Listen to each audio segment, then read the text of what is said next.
ദൈവ തിരുനാമം വാഴ്ത്തപ്പെടുമാറാകട്ടെ. ഇന്ന് രാത്രിയുടെ സന്നിഹിതരായിരിക്കുന്ന ക്രിസ്തുവിൽ ബഹുമാന്യരും ശ്രേഷ്ഠന്മാരുമായ ദൈവദാസന്മാരെ, ഈ സഭയുടെ അധ്യക്ഷ ശുശ്രൂഷ ചെയ്തു വരുന്ന കർത്താവിൽ ബഹുമാന്യനായ പാസ്റ്റർ ജോർജ്, ഇവിടെ സന്നിഹിതരായിട്ടുള്ള വാത്സല്യമുള്ള സഹോദരി സഹോദരന്മാർ, മനോഹരമായി ഗാനങ്ങൾ ആലപിച്ചുകൊണ്ടിരുന്ന എൻ്റെ സ്നേഹിതൻ പാസ്റ്റർ വിൽസൺ, ഇവിടെ കർത്താവിൻ ദാസൻ ഓർപ്പിച്ചതുപോലെ നാട്ടിൽ നിന്നും ചരിത്രമുറങ്ങുന്ന ഈ രാജ്യത്തെ സന്ദർശിച്ച് പല കാര്യങ്ങൾ മനസ്സിലാക്കേണ്ടതിന് വേണ്ടി കടന്നു വന്നിട്ടുള്ള എൻ്റെ വാത്സല്യ സഹോദരങ്ങളുടെ ഫാമിലീസ്, ഞങ്ങൾക്കെല്ലാവർക്കും കർത്താവായ യേശു ക്രിസ്തുവിൻ്റെ അതിമഹത്തായ നാമത്തിൽ ഞാൻ വിനീതമായ വന്ദനങ്ങളെ അറിയിക്കുന്നു. ഒരു പ്രാവശ്യം കൂടെ ഈ മണ്ണിൽ യേശു ക്രിസ്തുവിൻ്റെ സുവിശേഷവുമായി നിൽക്കുവാൻ ദൈവമായ കർത്താവ് നൽകി തന്ന വിലപ്പെട്ട അവസരത്തെ ഓർത്ത് ഞാൻ കർത്താവിനെ സ്തോത്രം ചെയ്യും. നമ്മുടെ ഈ കൺവെൻഷന്റെ പ്രത്യേകത കർത്തൃദാസനോട് പറഞ്ഞു, വളരെ പെട്ടെന്നുള്ള ഒരു ക്രമീകരണമായിരുന്നുവെന്ന്. കാരണം കഴിഞ്ഞ തിങ്കളാഴ്ച ഞാൻ മടങ്ങിപ്പോകേണ്ടതായിരുന്നു. എന്നാൽ എൻ്റെ വാത്സല്യ സഹോദരങ്ങളോടുകൂടെ ചില ദിവസങ്ങളായിരിക്കണം എന്നുള്ള താല്പര്യ നിമിത്തം ഒരാഴ്ച ടിക്കറ്റ് നീട്ടുകയും പെട്ടെന്ന് അവരിങ്ങനെ ഒരു യോഗം ക്രമീകരിക്കുകയുമാണ് ചെയ്തത്. എന്നാൽ പെട്ടെന്ന് ക്രമീകരിച്ചതാണെങ്കിലും മുൻകൂട്ടി ക്രമീകരിച്ചതാണെങ്കിലും യോഗത്തിന്റെ പ്രത്യേകത എന്ന് പറയുന്നത് ദൈവ സാന്നിധ്യമാണ്. 2 3 അവരുടെ നാമത്തിൽ കൂടുന്നിടത്തൊക്കെയും അവരുടെ നടുവിൽ ഞാൻ ഉണ്ട് എന്ന് വാഗ്ദത്തം ചെയ്ത നമ്മുടെ കർത്താവ് ഇന്ന് രാത്രി നമ്മുടെ നടുവിൽ എഴുന്നള്ളി വന്നിട്ടുണ്ട്. വെളിപ്പാട് പുസ്തകത്തിൽ നാം വായിക്കുന്നത് പോലെ മാറത്ത് പങ്കച്ച കെട്ടിയവനായി 7 നക്ഷത്രങ്ങളെ വലങ്കയിൽ പിടിച്ചുകൊണ്ട് സഭയാം നിലവിളക്കുകളുടെ നടുവിൽ ഉലാവുന്ന കർത്താവ് ഇന്ന് രാത്രി ഈ ആലയത്തിൽ ദൈവജനത്തിന്റെ നടുവിൽ ഉലാവിക്കൊണ്ടിരിക്കുന്നു. ആ ആത്മീയ സാന്നിധ്യം ഹൃദയത്തിൽ ആത്മാവിൽ അനുഭവിക്കുന്ന ദൈവമക്കൾ എല്ലാവരും ശബ്ദം ഉയർത്തി കർത്താവിന് ഹല്ലേലൂയ പറഞ്ഞാട്ടെ. നമ്മുടെ വിചിന്തനത്തിനായിട്ട് വിശുദ്ധ തിരുവെഴുത്തുകളിലേക്ക് നമ്മുടെ ശ്രദ്ധയെ തിരിക്കാം.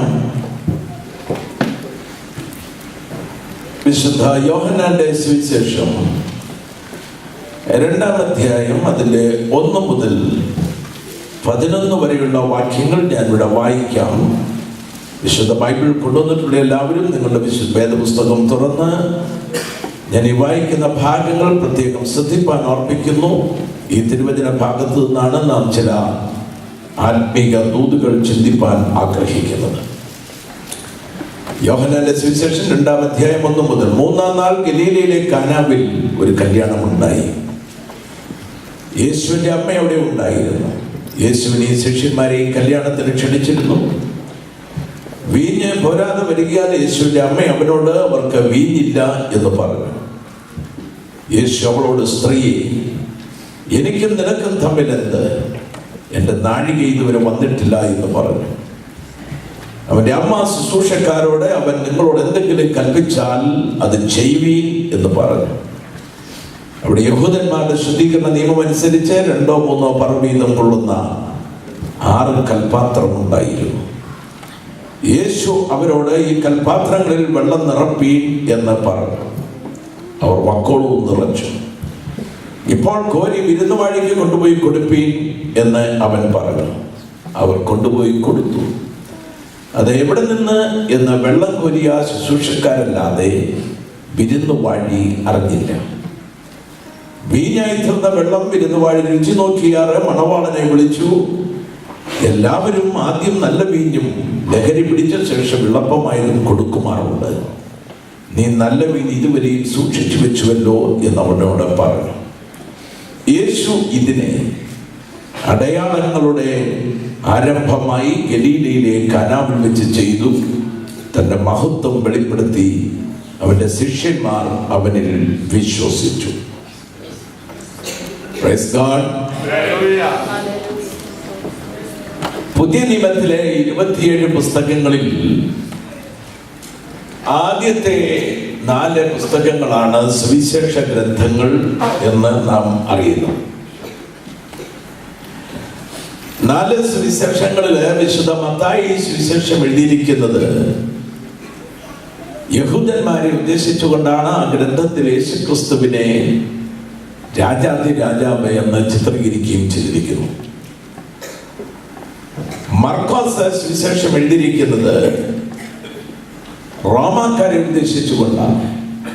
ആ ഗ്രന്ഥത്തിൽ കർത്താവായ യേശുക്രിസ്തുവിനെ ഒരു ദാസനായിട്ട് ചിത്രീകരിച്ചിരിക്കുന്നു. ലൂക്കോസ് സുവിശേഷം എഴുതിയിരിക്കുന്നത് ഗ്രേക്കരെ അഥവാ യവനന്മാരെ ലക്ഷ്യമിട്ടുകൊണ്ടാണ്. ആ സുവിശേഷത്തിൽ യേശുക്രിസ്തുവിനെ സമ്പൂർണതയുള്ള മനുഷ്യപുത്രൻ എന്ന് ചിത്രീകരിക്കുന്നു. വിശുദ്ധ യോഹന്നാൻ സുവിശേഷം എഴുതിയിരിക്കുന്നത് ക്രിസ്തീയ സഭയെ അഥവാ ക്രിസ്ത്യാനികളെ ഉദ്ദേശിച്ചുകൊണ്ടാണ്. 1-ാം നൂറ്റാണ്ടിൽ ക്രിസ്തു സഭയെന്നും ക്രിസ്ത്യാനി എന്നും പറഞ്ഞാൽ 2 കൂട്ടരില്ലായിരുന്നു, ഒറ്റ കൂട്ടരേ ഉണ്ടായിരുന്നുള്ളൂ. കർത്താവായ യേശുക്രിസ്തുവിനെ രക്ഷകനായി ഹൃദയത്തിലേക്ക് സ്വീകരിച്ച് യേശു കർത്താവിന്റെ കൽപ്പന അനുസരിച്ച് പിതാവിന്റെയും പുത്രന്റെയും പരിശുദ്ധ റൂഹായുടെയും നാമത്തിൽ ജലാശയത്തിൽ അഭിഷക്തനായ ഒരു ദൈവദാസന്റെ കൈകളിൽ നിമജ്ജന സ്നാനം സ്വീകരിച്ച് വേർപാടിന്റെ നിയമത്തിൽ നിന്നുകൊണ്ട് ആത്മാവിലും സത്യത്തിലും ആരാധിച്ചു വരുന്ന ദൈവജനത്തെയാണ് ആദ്യ നൂറ്റാണ്ടിൽ ക്രിസ്ത്യാനികൾ എന്ന് അഥവാ ദൈവസഭ എന്ന് അറിയപ്പെട്ടിരുന്നത്. യോഹന്നാൻ സുവിശേഷം എഴുതിയത് ക്രിസ്ത്യാനികളെ ദൈവസഭയെ ഉദ്ദേശിച്ചുകൊണ്ടാണ്. യോഹന്നാന്റെ സുവിശേഷത്തിന്റെ പ്രത്യേകത ഈ സുവിശേഷത്തിൽ യേശുക്രിസ്തുവിനെ ജീവനുള്ള സത്യമുള്ള ദൈവം എന്നാണ് ചിത്രീകരിക്കുന്നത്. മത്തായിയും ലൂക്കോസും ഒക്കെ കർത്താവായ യേശുക്രിസ്തുവിന്റെ മാനുഷിക വംശാവലി പറഞ്ഞുകൊണ്ടാണ് അവരുടെ ഗ്രന്ഥങ്ങൾ ആരംഭിച്ചിട്ടുള്ളത്. അബ്രഹാമിന്റെ പുത്രനായ ദാവീദിന്റെ പുത്രനായ യേശുക്രിസ്തുവിന്റെ വംശാവലി എന്ന് പറഞ്ഞുകൊണ്ട് അവരെഴുതാൻ തുടങ്ങുമ്പോൾ യോഹന്നാൻ അങ്ങനല്ല സുവിശേഷം എഴുതിയിരിക്കുന്നത്. പിന്നെയോ യേശുക്രിസ്തുവിന്റെ ദൈവത്വം പറഞ്ഞുകൊണ്ടാണ്. ആദിയിൽ വചനമുണ്ടായിരുന്നു, വചനം ദൈവത്തോടു കൂടിയായിരുന്നു, വചനം ദൈവമായിരുന്നു. ആ വചനം ജഡമായി തീർന്നു, കൃപയും സത്യവും നിറഞ്ഞവനായി നമ്മുടെ ഇടയിൽ പാർത്തു. അങ്ങനെയെങ്കിൽ ഇന്ന് രാത്രി നമ്മുടെ നടുവിൽ വന്നിരിക്കുന്ന കർത്താവ് ആരാണെന്ന് മനസ്സിലായോ? അവൻ ജീവനുള്ള സത്യമുള്ള ദൈവം. നമ്മൾ ആരാധിക്കുന്നത്, നമ്മൾ പ്രാർത്ഥിക്കുന്നത്, നമ്മൾ സ്തുതികളും സ്തോത്രങ്ങളും അർപ്പിക്കുന്നത് ഒരു മിഥ്യാബിംബത്തിന്റെ മുമ്പിലല്ല, മിഥ്യാമൂർത്തിയുടെ മുൻപിലല്ല, ഒരു പ്രതിമയുടെ മുൻപിലല്ല, ഒരു പ്രതിച്ഛായയുടെ മുൻപിലല്ല, പിന്നെയോ സത്യമുള്ള ജീവനുള്ള ഏക ദൈവത്തിന്റെ മുന്നിലായി ഇന്ന് രാത്രി നമ്മൾ വന്നിരിക്കുന്നത്. ആ ദൈവ ഭയം നമ്മെ ഭരിക്കുമ്പോഴാണ് ദൈവത്തെ ആരാധിക്കുവാനുള്ള പ്രേരണ നമ്മിൽ ഉണ്ടാകുന്നത്. യേശു ക്രിസ്തു സത്യമുള്ള ജീവിക്കുന്ന ഏക ദൈവമാണ്. അനേക ദൈവങ്ങളിൽ ഒരു ദൈവമല്ല നമ്മുടെ ആരാധ്യ പുരുഷനായ ക്രിസ്തു. പിന്നെയോ അവനാണ് ഏക ദൈവം, അവനാണ് ഏക മധ്യസ്ഥൻ, അവനാണ് ഏക മഹാപുരോഹിതൻ, അവൻ തന്നെയാണ് ഏക വീണ്ടെടുപ്പുകാരൻ, അവനാണ് സൗഖ്യദായകൻ. എത്ര പേർക്ക് ഇന്ന് രാത്രി അതൊന്ന് വിശ്വസിച്ച് അംഗീകരിച്ച് ഹല്ലേലൂയ പറയാൻ കഴിയും? അവനൊപ്പം പറയാൻ വേറെ ഒരാളുമില്ല. എന്റെ കർത്താവിനെ പോലെ വേറൊരു വീണ്ടെടുപ്പുകാരനില്ല. യോഹന്നാൻ തന്റെ സുവിശേഷത്തില് യേശുവിനെ അഥവാ യേശു ക്രിസ്തുവിന്റെ ദൈവത്വത്തെ കുറിച്ച് പ്രതിപാദിച്ചിരിക്കുന്നു. യോഹന്നാന്റെ സുവിശേഷത്തിന് ഒത്തിരി പ്രത്യേകതകളുണ്ട്. അതെല്ലാം ഒരു മീറ്റിംഗ് കൊണ്ട് പറഞ്ഞ് അവസാനിപ്പിക്കുവാൻ സാധിക്കുന്ന കാര്യങ്ങളല്ല. യോഹന്നാന്റെ സുവിശേഷത്തിന്റെ 1-2 പ്രത്യേകതകൾ ഞാൻ പറയാം. മത്തായി, മർക്കോസ്, ലൂക്കോസ് ആദ്യായ എഴുത്തുകാർ അഥവാ സിനോപ്റ്റിക്കുകൾ, സിനോപ്റ്റിക് ഗോസ്പൽസ് എന്നതുകൊണ്ട് ഉദ്ദേശിക്കുന്നത് സമവീക്ഷണ സുവിശേഷങ്ങൾ. ആദ്യത്തെ 3 സുവിശേഷങ്ങളെയാണ് വേദപണ്ഡിതാക്കൾ സമവീക്ഷണ സുവിശേഷങ്ങൾ, സമസ്വഭാവമുള്ള സുവിശേഷങ്ങൾ എന്ന് വിളിക്കുന്നത്. യേശുവിന്റെ ജനനം, യേശുവിന്റെ ജീവിതം, യേശുവിന്റെ ശുശ്രൂഷ, യേശുവിന്റെ മരണം, യേശുവിന്റെ അടക്കം, യേശുവിന്റെ ഉയർപ്പ് എന്നിത്യാദി കാര്യങ്ങളെ കുറിച്ച് ആദ്യത്തെ 3 എഴുത്തുകാരും ഏതാണ്ടൊക്കെ ഒരുപോലെയാണ് എഴുതിയിരിക്കുന്നത്. അതുകൊണ്ടാണ് വേദപണ്ഡിതാക്കൾ ആ സുവിശേഷങ്ങളെ സിനോപ്റ്റിക് ഗോസ്പൽസ് എന്ന് വിളിക്കുന്നത്. സിനോപ്റ്റിക്കുകൾ എഴുതിയിരിക്കുന്നതിനേക്കാളും വളരെ പ്രത്യേകത യോഹന്നാന്റെ സുവിശേഷത്തിനുണ്ട്. എന്താണ് യോഹന്നാന്റെ സുവിശേഷത്തിന്റെ പ്രത്യേകത? ആദ്യത്തെ 3 സുവിശേഷങ്ങളിൽ പറഞ്ഞിട്ടില്ലാത്ത ഒത്തിരി കാര്യങ്ങൾ യോഹന്നാൻ തന്റെ ഗ്രന്ഥത്തിൽ എടുത്ത് എഴുതിയിട്ടുണ്ട്. ഉദാഹരണത്തിന് യോഹന്നാന്റെ സുവിശേഷത്തിൽ യേശു ചെയ്ത 8 അത്ഭുതങ്ങൾ. അപ്പോൾ തന്നെ അവിടെയും ഒരു വ്യത്യാസമുണ്ട്.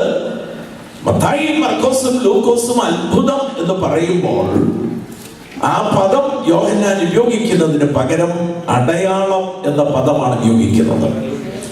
നമ്മൾ വായിച്ച ഭാഗത്ത് തന്നെ കണ്ടു, യേശു ഇത് അടയാളങ്ങളുടെ ആരംഭമായി ചെയ്തു. അപ്പം അത്ഭുതം എന്നതിന് പകരം യോഹന്നാൻ ഉപയോഗിക്കുന്ന പദം അടയാളം എന്ന പദമാണ്. യോഹന്നാന്റെ സുവിശേഷത്തില് യേശു ചെയ്തിട്ടുള്ള 8 അടയാളങ്ങൾ അഥവാ അത്ഭുതങ്ങൾ രേഖപ്പെടുത്തിയിട്ടുണ്ട്.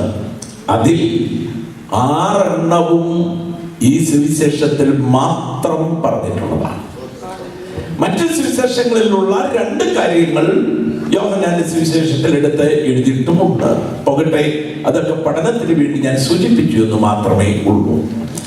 കനാവിലെ കല്യാണം സംബന്ധിച്ചും ഈ വിരുന്ന് വീട്ടിൽ യേശു അടയാളങ്ങളുടെ ആരംഭമായി വെള്ളം വീഞ്ഞാക്കിയ സംഭവവും ഒക്കെ യോഹന്നാന്റെ സുവിശേഷത്തിൽ മാത്രമേ പറഞ്ഞിട്ടുള്ളൂ.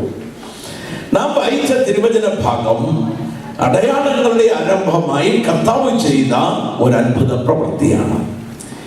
വളരെ പരിചിതമായ ഒരു തിരുവചന ഭാഗമാണ് നാം നമ്മുടെ ചിന്തയ്ക്ക് വേണ്ടി വായിച്ചത്. ഈ തിരുവചനത്തിൽ നിന്നും വളരെ പ്രധാനപ്പെട്ട ചില ആത്മീക ദൂതുകൾ നിങ്ങളുമായി പങ്കുവെക്കുവാനാണ് ഞാൻ കർത്താവിൽ ശരണപ്പെടുന്നത്, ആഗ്രഹിക്കുന്നത്. ഒന്നാമത് നമുക്ക് ഇവിടുന്ന് ലഭിക്കുന്ന സന്ദേശം കാനാവിലെ കല്യാണത്തിൽ യേശുവിനെ ക്ഷണിച്ചിരുന്നു എന്നുള്ളതാണ്. നിങ്ങൾ വായിച്ചപ്പോൾ ശ്രദ്ധിച്ചു കാണുമല്ലോ, യേശുവിനെയും ശിഷ്യന്മാരെയും കാനാവിലെ കല്യാണ വീട്ടിലേക്ക് എന്ത് ചെയ്തിരുന്നു? ക്ഷണിച്ചിരുന്നു. അങ്ങനെയെങ്കിൽ നമുക്ക് ചിന്തിപ്പാൻ കഴിയുന്ന, ഏറ്റെടുക്കാൻ കഴിയുന്ന ആദ്യ മെസ്സേജ് അതാണ്: യേശുവിനെ ക്ഷണിക്കുക. കാലാകാലങ്ങളിൽ കർത്താവായി യേശുവിനെ ഹൃദയത്തിലേക്ക് കർത്താവായി, രക്ഷകനായി, വീണ്ടെടുപ്പുകാരനായി ക്ഷണിക്കുവാൻ ഭാഗ്യം ലഭിച്ച ദൈവമക്കളെല്ലാം ഒരു ഹല്ലേലൂയ അവിടെ പറഞ്ഞാട്ടെ. ആദ്യത്തെ മെസ്സേജ് യേശുവിനെ നമ്മുടെ ജീവിതത്തിലേക്ക് ക്ഷണിക്കുക. ഒരുപക്ഷെ നമ്മൾ പലരും ചിന്തിച്ചേക്കും, ഇത്ര വർഷം മുൻപ് ഞാൻ രക്ഷിക്കപ്പെട്ടതാണ്, സ്നാനപ്പെട്ടതാണ്, അഭിഷേകം പ്രാപിച്ചതാണ്, യേശുവിന്റെ ഹൃദയത്തിൽ കർത്താവും രക്ഷകനുമായി ഞാൻ വിശുദ്ധീകരിച്ചതാണ്. ശരി തന്നെയാണ്. അങ്ങനെയുള്ളവരോട് ദൈവാത്മാവ് ഈ ഭാഗത്ത് നിന്ന് നൽകുന്ന സന്ദേശം എന്താണെന്ന് അറിയാമോ? നിങ്ങളുടെ ജീവിതത്തിൽ യേശുവിന് പ്രയോറിറ്റി കൊടുക്കുക. എത്ര പേർക്ക് മനസ്സിലാകുന്നുണ്ട്? ആത്മീക വിഷയങ്ങൾക്ക് മുൻഗണന കൊടുക്കുവാൻ ദൈവത്തിന്റെ ആത്മാവ് നമ്മെ കുറിച്ച് ആഗ്രഹിക്കുന്നു. ജോലിയുണ്ട്, ജോലി ചെയ്തേ വെക്കൂ, അധ്വാനിച്ചേ വെക്കൂ, ബിസിനസ് ചെയ്തേ വെക്കൂ. അങ്ങനെ ഒത്തിരി കാര്യങ്ങൾ നമ്മുടെ മുൻപിൽ ഉണ്ടെങ്കിലും അതിനേക്കാളെല്ലാം നാം പ്രയോറിറ്റി കൊടുക്കേണ്ടത്, മുൻഗണന കൊടുക്കേണ്ടത് നമ്മുടെ കർത്താവിനും അവന്റെ വചനത്തിനും ആത്മീക വിഷയങ്ങൾക്കുമായിരിക്കണം. സ്തോത്രം. കർത്താവായ യേശുക്രിസ്തുവിനെ രക്ഷകനായി സ്വീകരിക്കണമെന്നും രക്ഷിക്കപ്പെട്ടവർ സ്നാനപ്പെടണമെന്നും സ്നാനപ്പെട്ടവർ വേർപെട്ട് ദൈവത്തെ ആരാധിക്കണമെന്നും ഒക്കെ പറയുമ്പോൾ ഇത് ആവശ്യമാണെന്നും സത്യമാണെന്നും ഒക്കെ അംഗീകരിക്കുന്ന ധാരാളം ആളുകൾ എനിക്ക് തോന്നുന്നത് നമ്മുടെ നാട്ടിലുള്ളതിനേക്കാൾ കൂടുതൽ ഇവിടെ ഉണ്ട് എന്നാണ് എൻ്റെ വിശ്വാസം. പക്ഷേ എന്തുകൊണ്ടോ അവർക്ക് കഴിയുന്നില്ല, സാധിക്കുന്നില്ല. സമയം മാറ്റി മാറ്റി വെക്കുകയാണ്. അടുത്ത വർഷമാകട്ടെ, അടുത്ത മാസമാകട്ടെ, അല്ലെങ്കിൽ ഇന്ന കാര്യങ്ങളൊക്കെ ഒന്ന് സംഭവിച്ച് കഴിഞ്ഞിട്ടാകട്ടെ ഞാൻ രക്ഷിക്കപ്പെടാം, ഞാൻ സ്നാനപ്പെടാം, ഞാൻ വേർപെടാം, ഞാൻ ദൈവാത്മാവിൽ ദൈവത്തെ ആരാധിക്കുന്ന കൂട്ടത്തോട് ചേർന്ന് വരും എന്നൊക്കെ പറയുന്ന, ചിന്തിക്കുന്ന ധാരാളം ആളുകളെ നമുക്ക് കാണുവാൻ കഴിയും. പക്ഷെ ഇന്ന് രാത്രി ഇവിടെ വന്നിരിക്കുന്ന ദൈവമക്കൾ മനസ്സിലാക്കണം, ജീവിതത്തിലെ ആത്മീയ വിഷയങ്ങൾക്കാണ് മുൻഗണന കൊടുക്കുന്നത് എങ്കിൽ ആത്മീയ കാര്യങ്ങളുടെ സമയം മാറ്റിവെക്കുവാൻ ആർക്കും അവകാശമില്ല. വേദപുസ്തകം നമ്മൾ പഠിക്കുമ്പോൾ ആത്മാവിന്റെ വിഷയങ്ങൾ സംബന്ധിച്ച് നൽകിയിരിക്കുന്ന ടൈം ഇപ്പോൾ ആകുന്നു സുപ്രസാദകാലം, ഇപ്പോൾ ആകുന്നു രക്ഷാദിവസം. രക്ഷാദിവസത്തിൽ നാം അവനെ അന്വേഷിക്കണം, രക്ഷാദിവസത്തിൽ നാം അവനെ വിളിച്ചപേക്ഷിക്കണം. കർത്താവിന്റെ നാമം വിളിച്ചപേക്ഷിക്കുന്ന ഏവനും രക്ഷിക്കപ്പെടും. Praise God. യഹൂദനാകട്ടെ, ഗ്രേക്കനാകട്ടെ, യവനനാകട്ടെ, വിജാതീയനാകട്ടെ, ആര്യമാകട്ടെ, യേശുക്രിസ്തുവിന്റെ നാമം ധൈര്യമായി ലജ്ജ കൂടാതെ വിളിച്ചപേക്ഷിപ്പാൻ ആര് തയ്യാറാകുമോ അവർക്ക് ഏവർക്കും രക്ഷ സമീപത്താണ്, ഹൃദയത്തിന്റെ വാതിൽക്കലാണ്. യേശുവിന്റെ നാമം വിളിച്ചപേക്ഷിക്കുന്ന ഏവനും രക്ഷിക്കപ്പെടും. റോമർ 10:9 യേശുവിനെ കർത്താവെന്ന് വായ്കൊണ്ട് ഏറ്റു പറയുകയും ദൈവം യേശുവിനെ മരിച്ചവരിൽ ഉയർത്തെഴുന്നേൽപ്പിച്ചത് ഹൃദയം കൊണ്ട് വിശ്വസിക്കുകയും ചെയ്താൽ നീ രക്ഷിക്കപ്പെടും. രക്ഷിക്കപ്പെടാൻ രണ്ട് കാര്യങ്ങൾ വേണം. ഒന്ന്, ഹൃദയം കൊണ്ട് വിശ്വസിക്കണം. രണ്ട്, നിന്റെ വിശ്വാസം നാവ് കൊണ്ട് ഏറ്റു പറയണം. സ്തോത്രം. ദൈവസന്നിധിയിൽ മൗനമായി ഇരിക്കാൻ നമുക്ക് ആർക്കും അവകാശമില്ല. കാരണം എന്താണെന്നറിയാമോ? വരുവീൻ, നമ്മുടെ രക്ഷയുടെ പാറയ്ക്ക് ആർപ്പിടുക, നമ്മെ നിർമ്മിച്ച യഹോവയുടെ മുൻപിൽ മുട്ടുകുത്തുക. ഇത് യഹോവ ഉണ്ടാക്കിയ ദിവസം. ഇന്ന് നാം സന്തോഷിച്ച് ആനന്ദിക്കുക. നീതിമാന്മാരുടെ കൂടാരങ്ങളിൽ ജയത്തിന്റെയും ഉല്ലാസത്തിന്റെയും മൗനതയുണ്ട്. അങ്ങനെ ആരെങ്കിലും ബൈബിളിലുണ്ടോ? അങ്ങനെയല്ല എഴുതിയിരിക്കുന്നത്. നീതിമാന്മാരുടെ കൂടാരങ്ങളിൽ ഉല്ലാസത്തിന്റെയും ജയത്തിന്റെയും ഘോഷമുണ്ടെന്നാണ്. എങ്കിൽ നമ്മുടെ കരങ്ങളൊന്ന് തട്ടി ദൈവത്തിന് മഹത്വം കൊടുക്കാട്ട്. രക്ഷയുടെ പാറ കാത്തിടുക, നമ്മെ നിർമ്മിച്ച യഹോവയുടെ മുൻപിൽ മുട്ടുകുത്തുക.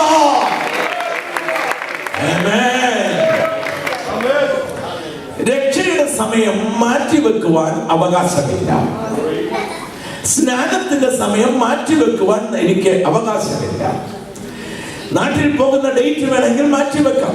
ഞാൻ തന്നെ കഴിഞ്ഞ തിങ്കളാഴ്ച പോകേണ്ടതായിരുന്നു, അടുത്ത തിങ്കളാഴ്ച ആകട്ടെ എന്ന് നിശ്ചയിച്ചു. ആ പ്രോഗ്രാം അങ്ങനെ മാറ്റിവെച്ചു. വീട് പണി വേണമെങ്കിൽ നിങ്ങൾക്ക് മാറ്റിവെക്കാം.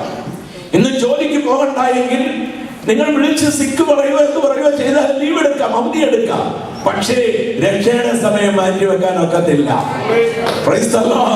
സ്നാനപ്പെടേണ്ട സമയം മാറ്റിവെക്കാൻ ഒക്കുകയില്ല. വേർപെട്ട് ആരാധിക്കേണ്ട സമയം മാറ്റിവെക്കാൻ ഒക്കുകയില്ല. അതിന്റെ സമയം ഇപ്പോഴാണ്, ഇന്ന് രാത്രിയാണ്, ഇവിടെ വെച്ചാണ്, ഇപ്പോഴാണ് നീ യേശുവിന്റെ നാമം വിളിച്ചപേക്ഷിക്കേണ്ടത്. ഈ സന്ധ്യാനേരത്താണ് നീ ഒരു തീരുമാനത്തിലേക്ക് വരേണ്ടത്. ആമേൻ. എന്തുകൊണ്ടാണ് ആത്മീയ വിഷയങ്ങളുടെ സമയം മാറ്റിവെക്കാൻ ഒക്കത്തില്ല എന്ന് പറയുന്നത്? 3 കാരണങ്ങളുള്ളതിന് ഓടിച്ചെന്ന് പറയാം. ഒന്ന്, ഏതൊരു മനുഷ്യനെ സംബന്ധിച്ചും ഏറ്റവും പ്രധാനപ്പെട്ടത് അവന്റെ ആത്മാവിന്റെ രക്ഷയാണ്. സ്തോത്രം.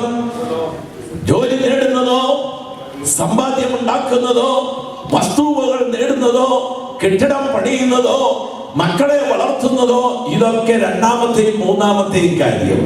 ഒന്നാമത്തെ വിഷയം നിന്റെ ആത്മാവിന്റെ രക്ഷയാണ്.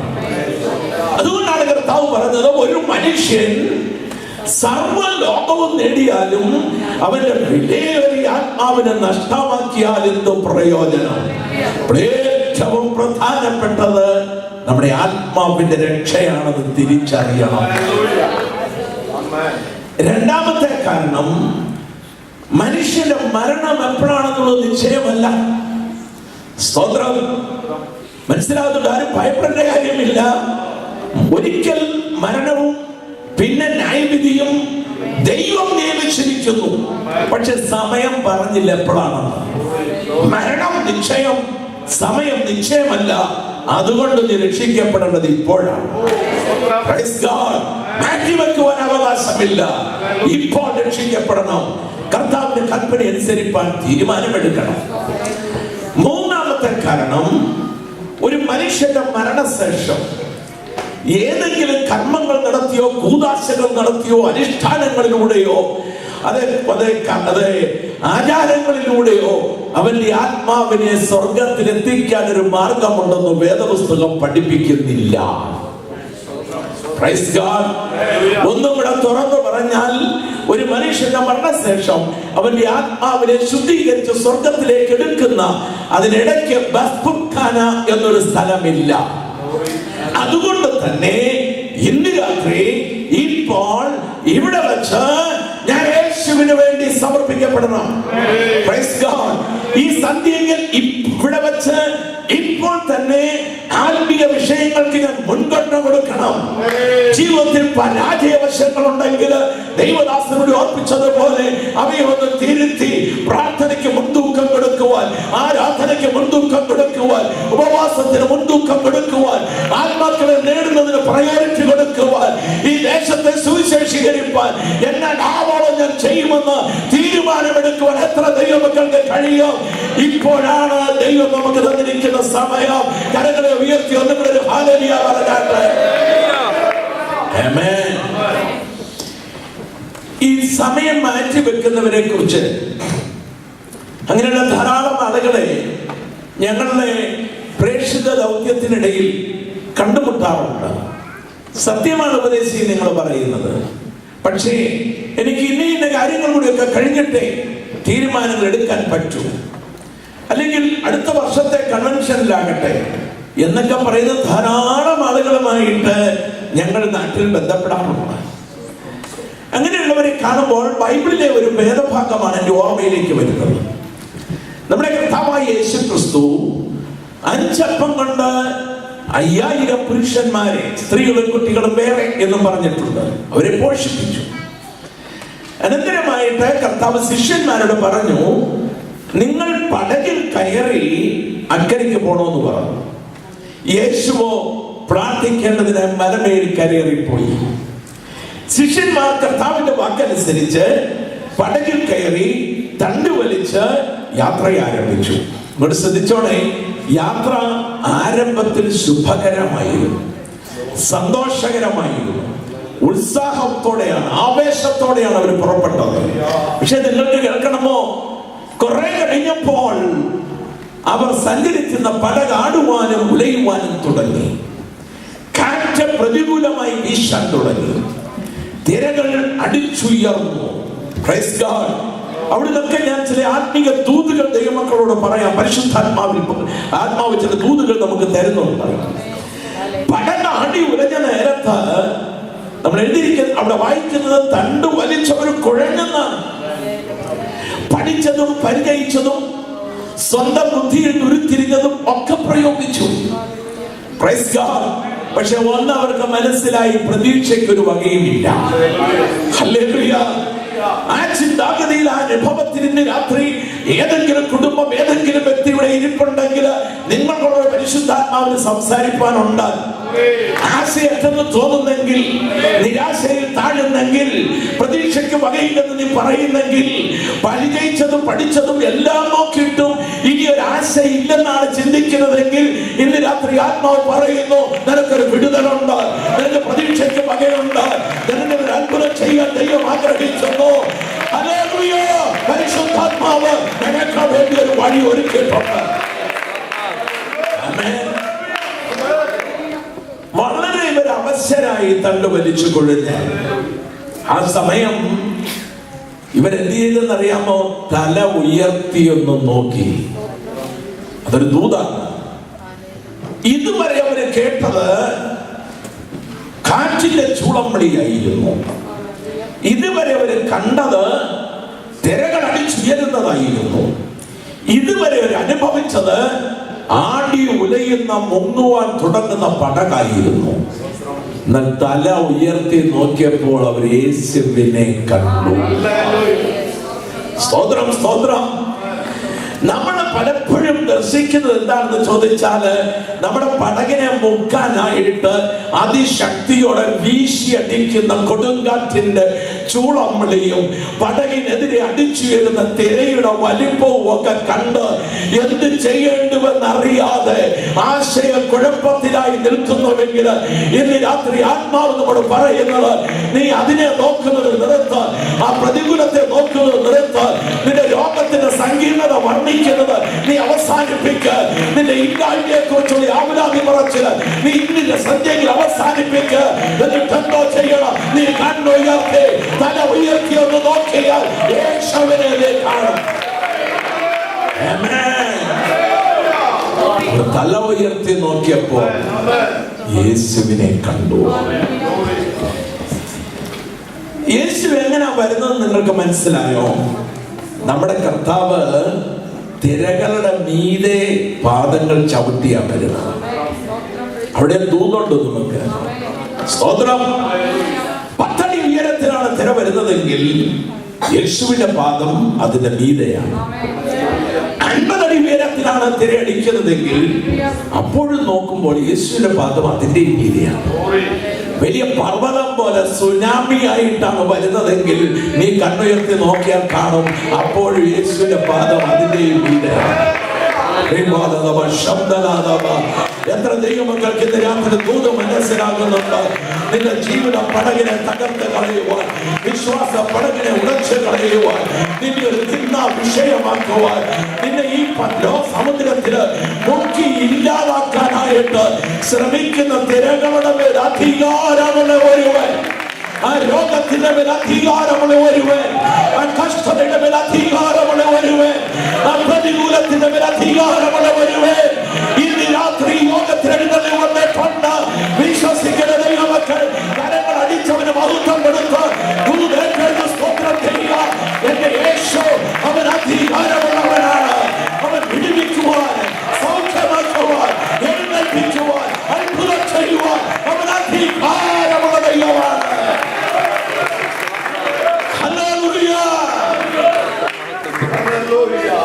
യേശു കർത്താവിന്റെ അന്തിമ കൽപ്പന നമ്മൾ വായിക്കുമ്പോൾ തന്റെ ശിഷ്യന്മാരെ അടുക്കൽ വിളിച്ചിട്ട് 11 കർത്താവ് പറഞ്ഞ വചനം നിങ്ങൾ ഓർക്കുന്നുണ്ടോ?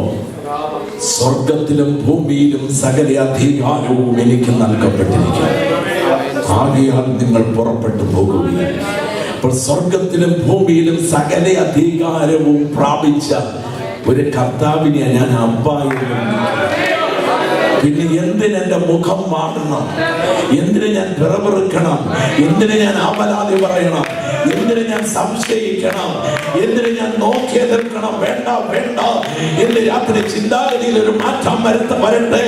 നെഗറ്റീവായിട്ടുള്ള ആശയമൊക്കെ നമ്മുടെ ഉള്ളിൽ നിന്ന് വെളിയിൽ പോയിട്ട് അധികാരമുള്ള കർത്താവിനെ ദർശിച്ച് വിടുതൽ ഏറ്റെടുത്തിട്ടേ മടങ്ങാവൂ.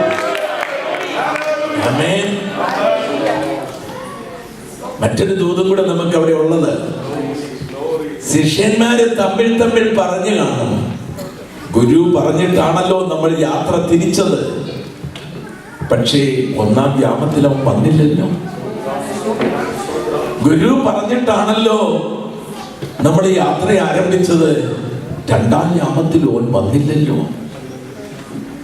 ഗുരു നമ്മെ മറന്നുപോയോ? നമ്മുടെ കഷ്ടപ്പാടുകൾ ദൈവം കർത്താവ് കാണുന്നില്ലേ? നിലവിളി അവൻ കേൾക്കുന്നില്ലേ? നമ്മളിവിടെ മുങ്ങാൻ പോകുന്നത് അവൻ അറിയുന്നില്ലേ? ഞാനും നിങ്ങളും പലപ്പോഴും ഈ ചോദ്യങ്ങൾ ചോദിച്ചിട്ടില്ലേ? ഇവര് തമ്മിൽ പറഞ്ഞു കാണും.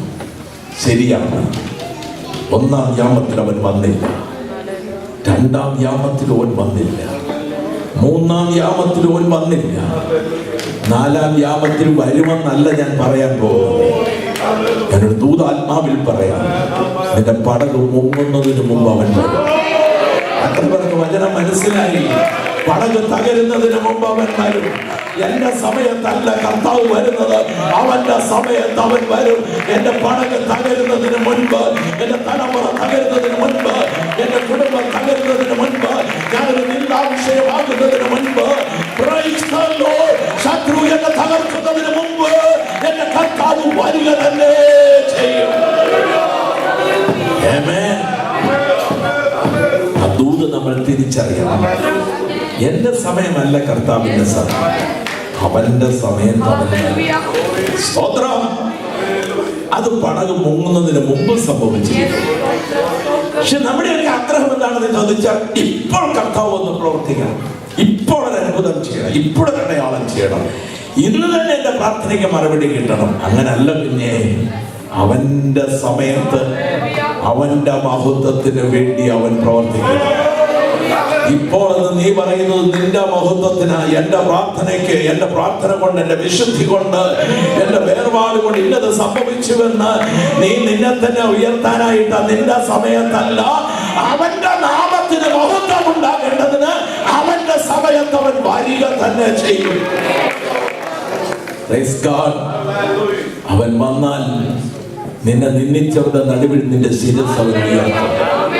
നിന്നെ അപമാനിച്ചവരുടെ നടുവിൽ നീ മാന്യനായി മാറും. നിന്റെ പ്രാർത്ഥന ഞങ്ങൾക്ക് കേൾക്കണ്ട, നിന്റെ ഹല്ലേലൂയ ഞങ്ങൾക്ക് കേൾക്കണ്ട, നിന്റെ കയ്യടി ഞങ്ങൾക്ക് സഹിക്കാൻ വയ്യ എന്ന് പറഞ്ഞവരൊക്കെ നിന്നെ വീട്ടിൽ വിളിച്ചു വരുത്തി പ്രാർത്ഥിപ്പിക്കാൻ തുടങ്ങും. അയ്യോ സഹോദര, എനിക്ക് വേണ്ടി ഒന്ന് പ്രാർത്ഥിക്കണമെന്ന്, അയ്യോ സിസ്റ്ററെ എനിക്ക് വേണ്ടി ഒന്ന് പ്രാർത്ഥിക്കണമെന്ന്, അല്ല നിന്റെ സഭയിൽ എന്റെ വിഷയത്തിന് വേണ്ടി ഒന്ന് പ്രാർത്ഥിക്കണമെന്ന് പറയണമെന്ന് അവർ നിന്നെ വിളിച്ചു നിർത്തി പറയും.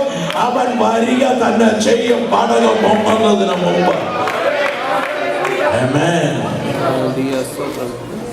യേശു നടന്നു വരുന്നത് കണ്ടപ്പോ ശിഷ്യന്മാരുടെ മനസ്സിലൊരാഗ്രഹം എന്താണെന്നറിയാമോ?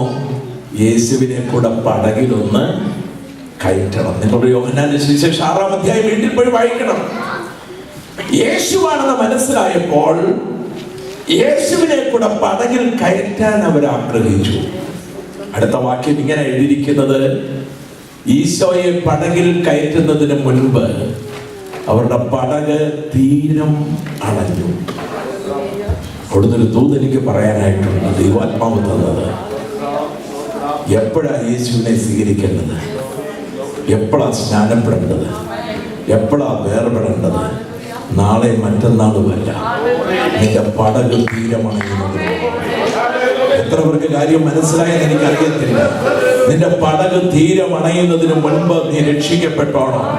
ഒന്നുകൂടെ പറഞ്ഞാൽ, വ്യക്തമാക്കിയാൽ, നിന്റെ ജീവൻ മരണവുമായി മൽപ്പിടുത്തം നടത്തുന്നതിന് മുൻപ്, നീ അടുത്ത ഹോസ്പിറ്റലിലെ ICUവിൽ അടയ്ക്കപ്പെടുന്നതിന് മുൻപ്, പ്രതീക്ഷകൾ അറ്റന്ന് ഡോക്ടേഴ്സ് വിധി എഴുതുന്നതിന് മുൻപ്, നിന്റെ സൂര്യൻ അസ്തമിക്കുന്നതിന് മുൻപ്, മരണം വന്ന് നിന്നെ വേട്ടയാടുന്നതിന് മുൻപ്, നിന്റെ മക്കൾ അത് വല്യപ്പച്ചന്റെയും വല്യമ്മയുടെയും ഫോട്ടോ അത് കണ്ണാടി ചില്ലിൽ ഭിത്തിയിൽ തൂക്കിയിരിക്കുന്നതിനോടൊപ്പം നിന്റെ ഫോട്ടോ ഒരു കണ്ണാടി ചില്ലിൽ തൂക്കുന്നതിന് മുൻപ്, ഇന്ന് രാത്രിയാണ് രക്ഷ, ഇപ്പോഴാണ് വിടുതൽ, ഇപ്പോഴാണ് സമർപ്പണം എടുക്കേണ്ടത്, കരുതൽ വരേണ്ടത്, ഇപ്പോഴാണ് തീരുമാനത്തിലേക്ക് വരേണ്ടത്.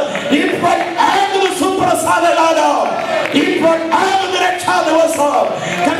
യേശുവിന്റെ നാമം വിളിച്ചപേക്ഷിക്കുന്ന ഏവനും രക്ഷിക്കപ്പെടും. ആമേൻ. സമയം നീട്ടിവെക്കുവാൻ, ആത്മീയ വിഷയങ്ങളുടെ സമയം മാറ്റിവെക്കുവാൻ എനിക്കും നിങ്ങൾക്കും അവകാശമില്ല. അത് തിരിച്ചറിയണം. രക്ഷിക്കപ്പെട്ട ദൈവങ്ങളോട് ഞാൻ പറയട്ടെ, ആത്മീയ കാര്യങ്ങൾക്ക് പ്രയോറിറ്റി കൊടുക്കേണ്ടത്, കുറെ നാൾ ജോലി ചെയ്തു കുറെ സമ്പാദ്യം ഉണ്ടാക്കി മോർഗേജ് എല്ലാം തീർന്ന ശേഷമാകട്ടെ എന്ന് ചിന്തിക്കരുത്. Praise God. നിനക്ക് ദൈവം തന്നിരിക്കുന്ന ഇപ്പോൾ എന്ന സമയം നീ ആത്മീയ വിഷയങ്ങൾക്ക് മുൻഗണന കൊടുത്താൽ നീ അറിയാതെ തന്നെ മോർഗേജ് തീരും. നീ അറിയാതെ തന്നെ പ്രശ്നങ്ങൾ അവസാനിക്കും. പുത്തൻ പുത്തൻ നന്മകൾ ദൈവം നിനക്ക് തരും. പുതിയ പുതിയ വഴികൾ ദൈവം നിനക്ക് തുറക്കും. നിന്റെ കൂട്ടുകാരിൽ പരമായി ദൈവം നിന്നെ ആനന്ദ തൈലം കൊണ്ട് അഭിഷേകം ചെയ്യും. നിന്റെ സഹപ്രവർത്തകർ ആശ്ചര്യം കുറവാണ്. നിന്റെ കൈക്ക് പിടിച്ച് ദൈവം നിന്നെ ഉയർത്തിക്കൊണ്ടുവരും. അനുഭവമുള്ള ദൈവമക്കൾ ദൈവത്തിന്റെ സന്തോഷത്തോടെ സ്തോത്രം ചെയ്യാതെ വായിച്ച തിരുവചന ഭാഗത്തേക്ക് മടങ്ങി വന്നേ. ഈ ഭാഗത്ത് നിന്ന് നമുക്ക് ലഭിക്കുന്ന ആദ്യ മെസ്സേജ് യേശുവിനെ എന്ത് ചെയ്യുക? ക്ഷണിക്കുക. കർത്താവിന്റെ ദാസൻ ആരാധിക്കുവാൻ ജനത്തെ ഉത്സാഹിപ്പിച്ച നേരത്ത് പറയുണ്ടായി, നമ്മുടെ നിന്ന മാറുമെന്ന്. യേശുവിനെ ക്ഷണിച്ചവരുടെ നിന്നയാ മാറിപ്പോയത്. അതുകൊണ്ടാണ് ഭക്തൻ പറഞ്ഞത്, യഹോവേ നീ എന്നെ ഇത്രത്തോളം കൊണ്ടുവരുവാൻ ഞാനും എന്റെ ഗ്രഹവും എന്തുള്ളൂ.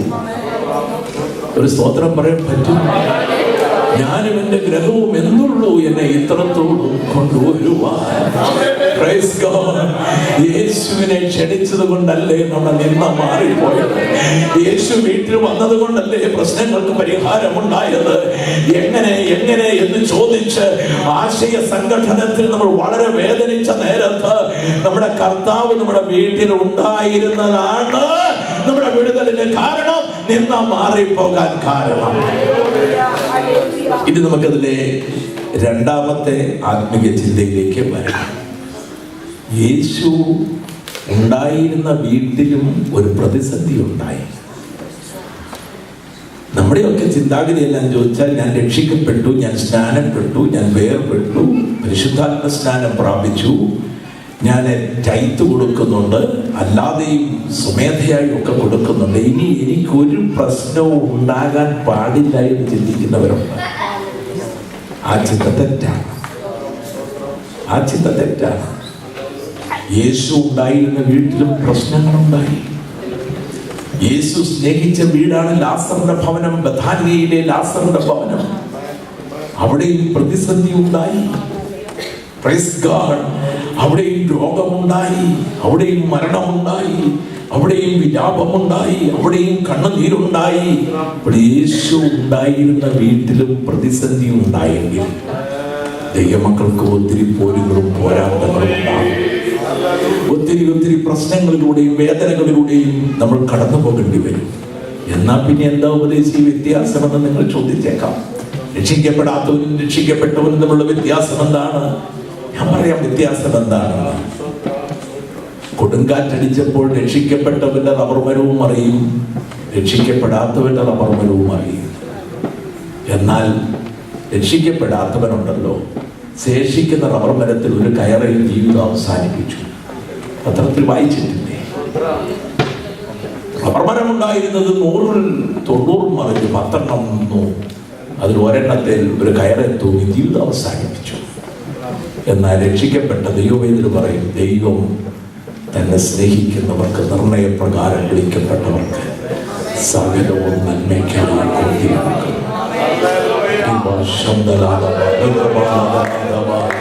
ദൈവത്തെ സ്നേഹിക്കുന്നവർക്ക്, നിർണയപ്രകാരം വിളിക്കപ്പെട്ടവർക്ക് അവൻ സകലവും നന്മയ്ക്കായി കൂട്ടിയിണക്കുന്ന ദൈവമാണെന്ന് ജീവിതത്തിൽ ഏതെങ്കിലും ഒരു അനുഭവത്തിൽ നിന്ന് പറയാൻ കഴിയുമെങ്കിൽ നല്ലതുപോലെ കയ്യൊന്ന് അടിച്ച് കർത്താവിനെ ഇന്ന് രാത്രി നമുക്ക് ധൈര്യമായി പറയാം, ദൈവത്തെ സ്നേഹിക്കുന്നവർക്ക്, നിർണയപ്രകാരം വിളിക്കപ്പെട്ടവർക്ക് അവൻ സകലവും നന്മയ്ക്കായി കൂട്ടിയിണക്കുന്ന ദൈവമാണ്. അത് കഷ്ടമാകട്ടെ, നഷ്ടമാകട്ടെ, രോഗമാകട്ടെ, ബലഹീനതയാകട്ടെ, മരണമാകട്ടെ, ഏത് പ്രശ്നവുമാകട്ടെ, ഒടുവിൽ നീ മനസ്സിലാക്കും അത് നന്മയ്ക്കായി ദൈവം ചെയ്യുന്നു. രക്ഷിക്കപ്പെട്ടവനും അല്ലാത്തവരും തമ്മിലുള്ള വ്യത്യാസം, രണ്ടു കൂട്ടർക്കും ഒരുപോലെ പ്രശ്നങ്ങളും ശോധനകളും പോരുകളും പോരാട്ടങ്ങളും ഉണ്ട്. എന്നാൽ രക്ഷിക്കപ്പെട്ട ദൈവവൈതലിനെ ഒരു പോരാട്ടവും തളർത്തിക്കളയുന്നില്ല, ക്ഷീണിപ്പിക്കുകയല്ല. Praise the Lord. അവൻ അപ്പോഴും വിശ്വാസത്തിൽ ഉറച്ചു നിൽക്കും. പാറമേൽ ഉറച്ചു നിൽക്കുന്നത് പോലെ അവൻ വിശ്വാസത്തിൽ ഉറച്ചു നിൽക്കും. കാരണം അവൻ അറിയാം ഇത് തിന്മയ്ക്കല്ല. എന്റെ ദൈവം ദോഷങ്ങളാൽ എന്നെ പരീക്ഷിക്കുന്നവനല്ല. എത്ര പേര് വിശ്വസിക്കുന്നു? അവൻ ദോഷങ്ങളാൽ എന്നെ പരീക്ഷിക്കത്തില്ല. അവൻ ദോഷങ്ങളാൽ എന്റെ കുടുംബത്തെ പരീക്ഷിക്കുകയില്ല. അവൻ ദോഷത്താൽ എന്റെ തലമുറയെ പരീക്ഷിക്കുകയില്ല. ഞാനത് വിശ്വസിക്കുന്നു. പിന്നെ ഈ പരീക്ഷ, ഈ പരിശോധന അവൻ നന്മയ്ക്കായി. ബൈബിൾ നമ്മൾ പഠിക്കുമ്പോൾ രണ്ട് പദങ്ങൾ പഴയ നിയമത്തിൽ നമുക്ക് കാണുവാൻ കഴിയും: ടെംപ്റ്റേഷൻ ആൻഡ് ട്രയൽ. ടെംപ്റ്റേഷൻ എന്ന് പറഞ്ഞാൽ പരീക്ഷ, ട്രയൽ പരിശോധന. ദൈവം അബ്രഹാമിനെ പരീക്ഷിച്ചെന്ന് അവിടെ എഴുതിയിരിക്കുന്നെങ്കിലും ദൈവം അബ്രഹാമിനെ പരിശോധിച്ചു എന്ന പദമാണ് ശരി. എന്തു പരിശോധിച്ചു? അബ്രഹാമിന്റെ വിശ്വാസം. അവൻ എന്നെ ശോധന ചെയ്താൽ ഞാൻ എങ്ങനെ പുറത്തു വരും? അവരൊക്കെ പറഞ്ഞിട്ട് ഞാൻ പൊന്നു പോലെ പുറത്തു വരും അവൻ എന്നെ ശോധന ചെയ്താൽ. പരീക്ഷണങ്ങൾ ദൈവം അയക്കുന്നില്ലെന്നാണ് യാക്കോബ് പറയുന്നത്. മനസ്സിലായോ? പിന്നെ വിശ്വാസികൾക്കുള്ളത് പരിശോധനയാണ്. എന്തിനു വേണ്ടി? വിശ്വാസത്തിന്റെ പരിശോധന വിലയേറിയതാണെന്ന് തിരിച്ചറിഞ്ഞ് നമ്മൾ നിൽക്കുവോ, പിന്മാറുവോ, മുന്നേറുവോ, പുറകോട്ട് പോകുമോ, പ്രാർത്ഥനയെ ഉത്സാഹിക്കുമോ, പ്രാർത്ഥന അവസാനിപ്പിക്കുമോ എന്നറിയേണ്ടതിന് അവൻ നിന്റെ വിശ്വാസത്തെ പരിശോധിച്ചേക്കാം. ആമേൻ. അങ്ങനെ പരിശോധന ഉണ്ടാകുന്ന സാഹചര്യത്തില് ധൈര്യമായി നമുക്ക് പറയാൻ കഴിയണം, ഈ പരിശോധന കഴിയുമ്പോൾ ഞാൻ പൊന്നുപോലെ പുറത്തു വരും. Hallelujah, hallelujah. രണ്ടാമത് നമുക്ക് ഈ വേദഭാഗത്തു നിന്ന് ലഭിച്ച മെസ്സേജ്, ദൈവമക്കൾക്കും പ്രശ്നങ്ങൾ ഉണ്ടാകാം, ദൈവമക്കൾക്കും പരിശോധനകൾ ഉണ്ടാകാം, ദൈവമക്കൾക്കും പോരുകളും പോരാട്ടങ്ങളും ഉണ്ടാകാം. എന്നാൽ അതിന്റെ അന്തം നിരാശയായിരിക്കത്തില്ല. അതിന്റെ ഒടുവിൽ സമാധാനവും സന്തോഷവും നന്മയുമായി. മൂന്നാമത് നമുക്ക് ഈ വേദഭാഗത്തു നിന്ന് ലഭിക്കുന്ന ആത്മീയ ദൂത്, കാനാവിലെ വിരുന്ന് വീട്ടിൽ പ്രതിസന്ധി ഉണ്ടായപ്പോൾ യേശുവിന്റെ അമ്മ ഓടി വന്ന് ആരോടാ കാര്യം പറഞ്ഞത്? യേശുവിനോട് പറഞ്ഞു. അങ്ങനെയെങ്കിൽ നമുക്ക് അവിടുന്ന് പരിശുദ്ധാത്മാവ് നമ്മൾക്ക് തരുന്ന ദൂത് എന്താന്ന് കേൾക്കണമോ? നീ നിന്റെ കാര്യം യേശുവിനോട് പറയുക. സ്തോത്രം. ഒരു കല്യാണ വീടല്ലേ? രാഷ്ട്രീയ നേതാക്കന്മാര് കാണും, മതാധ്യക്ഷന്മാര് കാണും, യഹൂദ സമുദായത്തിന്റെ ആചാര്യന്മാരോട് ഉണ്ടായേക്കാം, നാട്ടിലെ പ്രമാണികളും പ്രഭുക്കന്മാരും ഉണ്ടായേക്കാം. പക്ഷേ അവരോട് ആരോടും വേദന ചെന്ന് പറഞ്ഞില്ല, പ്രതിസന്ധി പറഞ്ഞില്ല. കാരണം അവർക്ക് ആർക്കും ഒന്നും ചെയ്യാൻ കഴിയത്തില്ല. അതാ സങ്കീർത്തനത്തിൽ വായിക്കുന്നത്, സഹായിപ്പാൻ കഴിയാത്ത മനുഷ്യപുത്രനിൽ നീ ആശ്രയിക്കരുത്. മനുഷ്യനിൽ ആശ്രയിക്കുന്നതിനേക്കാൾ യഹോവയിൽ ആശ്രയിക്കുന്നത് നല്ലത്. പ്രഭുക്കന്മാരിൽ ആശ്രയിക്കുന്നതിനേക്കാൾ യഹോവയിൽ ആശ്രയിക്കുന്നത് നല്ലത്. സഹായിപ്പാൻ കഴിയാത്ത രാജാവിനോടോ, സഹായിപ്പാൻ കഴിയാത്ത മതാധ്യക്ഷനോടോ, സഹായിപ്പാൻ കഴിയാത്ത മതഗുരുക്കന്മാരോടോ കാര്യം പറയാതെ നീ നിന്റെ കാര്യം പറയേണ്ടത് നിന്നെ സഹായിപ്പാൻ കഴിയുന്ന ദൈവപുത്രനോടാണ്. ആമേൻ. ആ കല്യാണ വീട്ടിൽ ഒത്തിരി മഹാന്മാരുണ്ടായിരുന്നിരിക്കാം. അവരോട് ആരോടും ചെന്ന് പറയാതെ യേശുവിന്റെ അമ്മ ഓടി വന്ന് യേശുവിനോട് ആ കാര്യം പറഞ്ഞു. ഇവിടെ കർത്താവ് ചോദിച്ചു, സ്ത്രീയെ എനിക്ക് നിനക്ക് തമ്മില് എന്താ? ഞാൻ പിന്നാലെ പറയാം. അപ്പൊ കാര്യം ആരോടെ പറയാവൂ? യേശുവിനോടെ പറയാം. ഇന്ന് രാത്രി ഇവിടെ വന്ന ദൈവമക്കളെ, ഞാൻ നിങ്ങളുടെ മുഖം കാണുന്നു, നിങ്ങൾ എൻ്റെ മുഖം കാണുന്നു. ഞാൻ നിങ്ങളോടൊരു ദൂത് പറയാം. നിങ്ങളുടെ ഹൃദയത്തെയും ചിന്തനകളെയും ഭാവങ്ങളെയും കാണുകയും അറിയുകയും ചെയ്ത് ഒരുവൻ ഇതിനകത്ത് വന്നിട്ടുണ്ട്. സ്തോത്രം. അവനുമായിട്ടൊന്ന് സംസാരിച്ചിട്ടേ പോകാവൂ. യോഗം കൂടിയേച്ച് പോകരുത്, പ്രസംഗം കേട്ടേച്ച് പോകരുത്, പാട്ട് കേട്ടിട്ട് പോകരുത്. അവനോടൊന്ന് സംസാരിച്ചിട്ടേ പോകാവൂ. നിന്റെ കാര്യം എന്താണെന്നുള്ളത് നീ അവരോട് സംസാരിക്ക്. ഞാൻ 100% ആത്മാവിൽ ഉറപ്പായി പറയാം, നിന്റെ പ്രശ്നത്തിന് ഒരു പരിഹാരം ഇന്നുണ്ട്. ആമേൻ. യേശുവിന്റെ അടുക്കൽ ചെന്ന് കാര്യം തുറന്നു പറഞ്ഞ മറ്റൊരാളാണ്. ഒത്തിരി പേരുണ്ട്. ഒരു ഉദാഹരണം ബർത്തിമായി. നമുക്ക് വളരെ പരിചയമുള്ള ഒരു സഹോദരനാണ് ബർത്തിമായി. ബർത്തിമായി ഭിക്ഷ യാചിച്ചുകൊണ്ടിരിക്കുന്ന നേരത്താണ് യേശു അതുവഴിയായി കടന്നുപോയത്. ബർത്തിമായുടെ പ്രശ്നം അവന്റെ കണ്ണുകൾക്ക് കാഴ്ചയില്ല. എന്റെ ചിന്ത അടുത്തിരിക്കുന്നവന് കണ്ണിന് കുഴപ്പമില്ല, മറ്റു പ്രോബ്ലം ഉള്ളവനാണ്. അവനോട് ബർത്തിമായി ചോദിച്ചു, എന്താണ് ഈ പതിവില്ലാത്ത ആരവം? ഉടനെ അവരാരോ പറഞ്ഞു കൊടുത്തു, നസ്രയനായ യേശു ഇതുവഴിയായിട്ട് പോയിക്കൊണ്ടിരിക്കുകയാണ്. അപ്പോൾ എനിക്ക് എത്ര ആത്മീയ ചിന്തകൾ നമ്മുടെ മനസ്സിലേക്ക് വരേണ്ടതെന്നറിയോ? യേശു ഉണ്ടെങ്കിൽ അവിടെ ഒരു ആരവം ഉണ്ടെന്ന്. യേശു വന്നിട്ടുണ്ടെങ്കിൽ ആരവം ഉണ്ട്.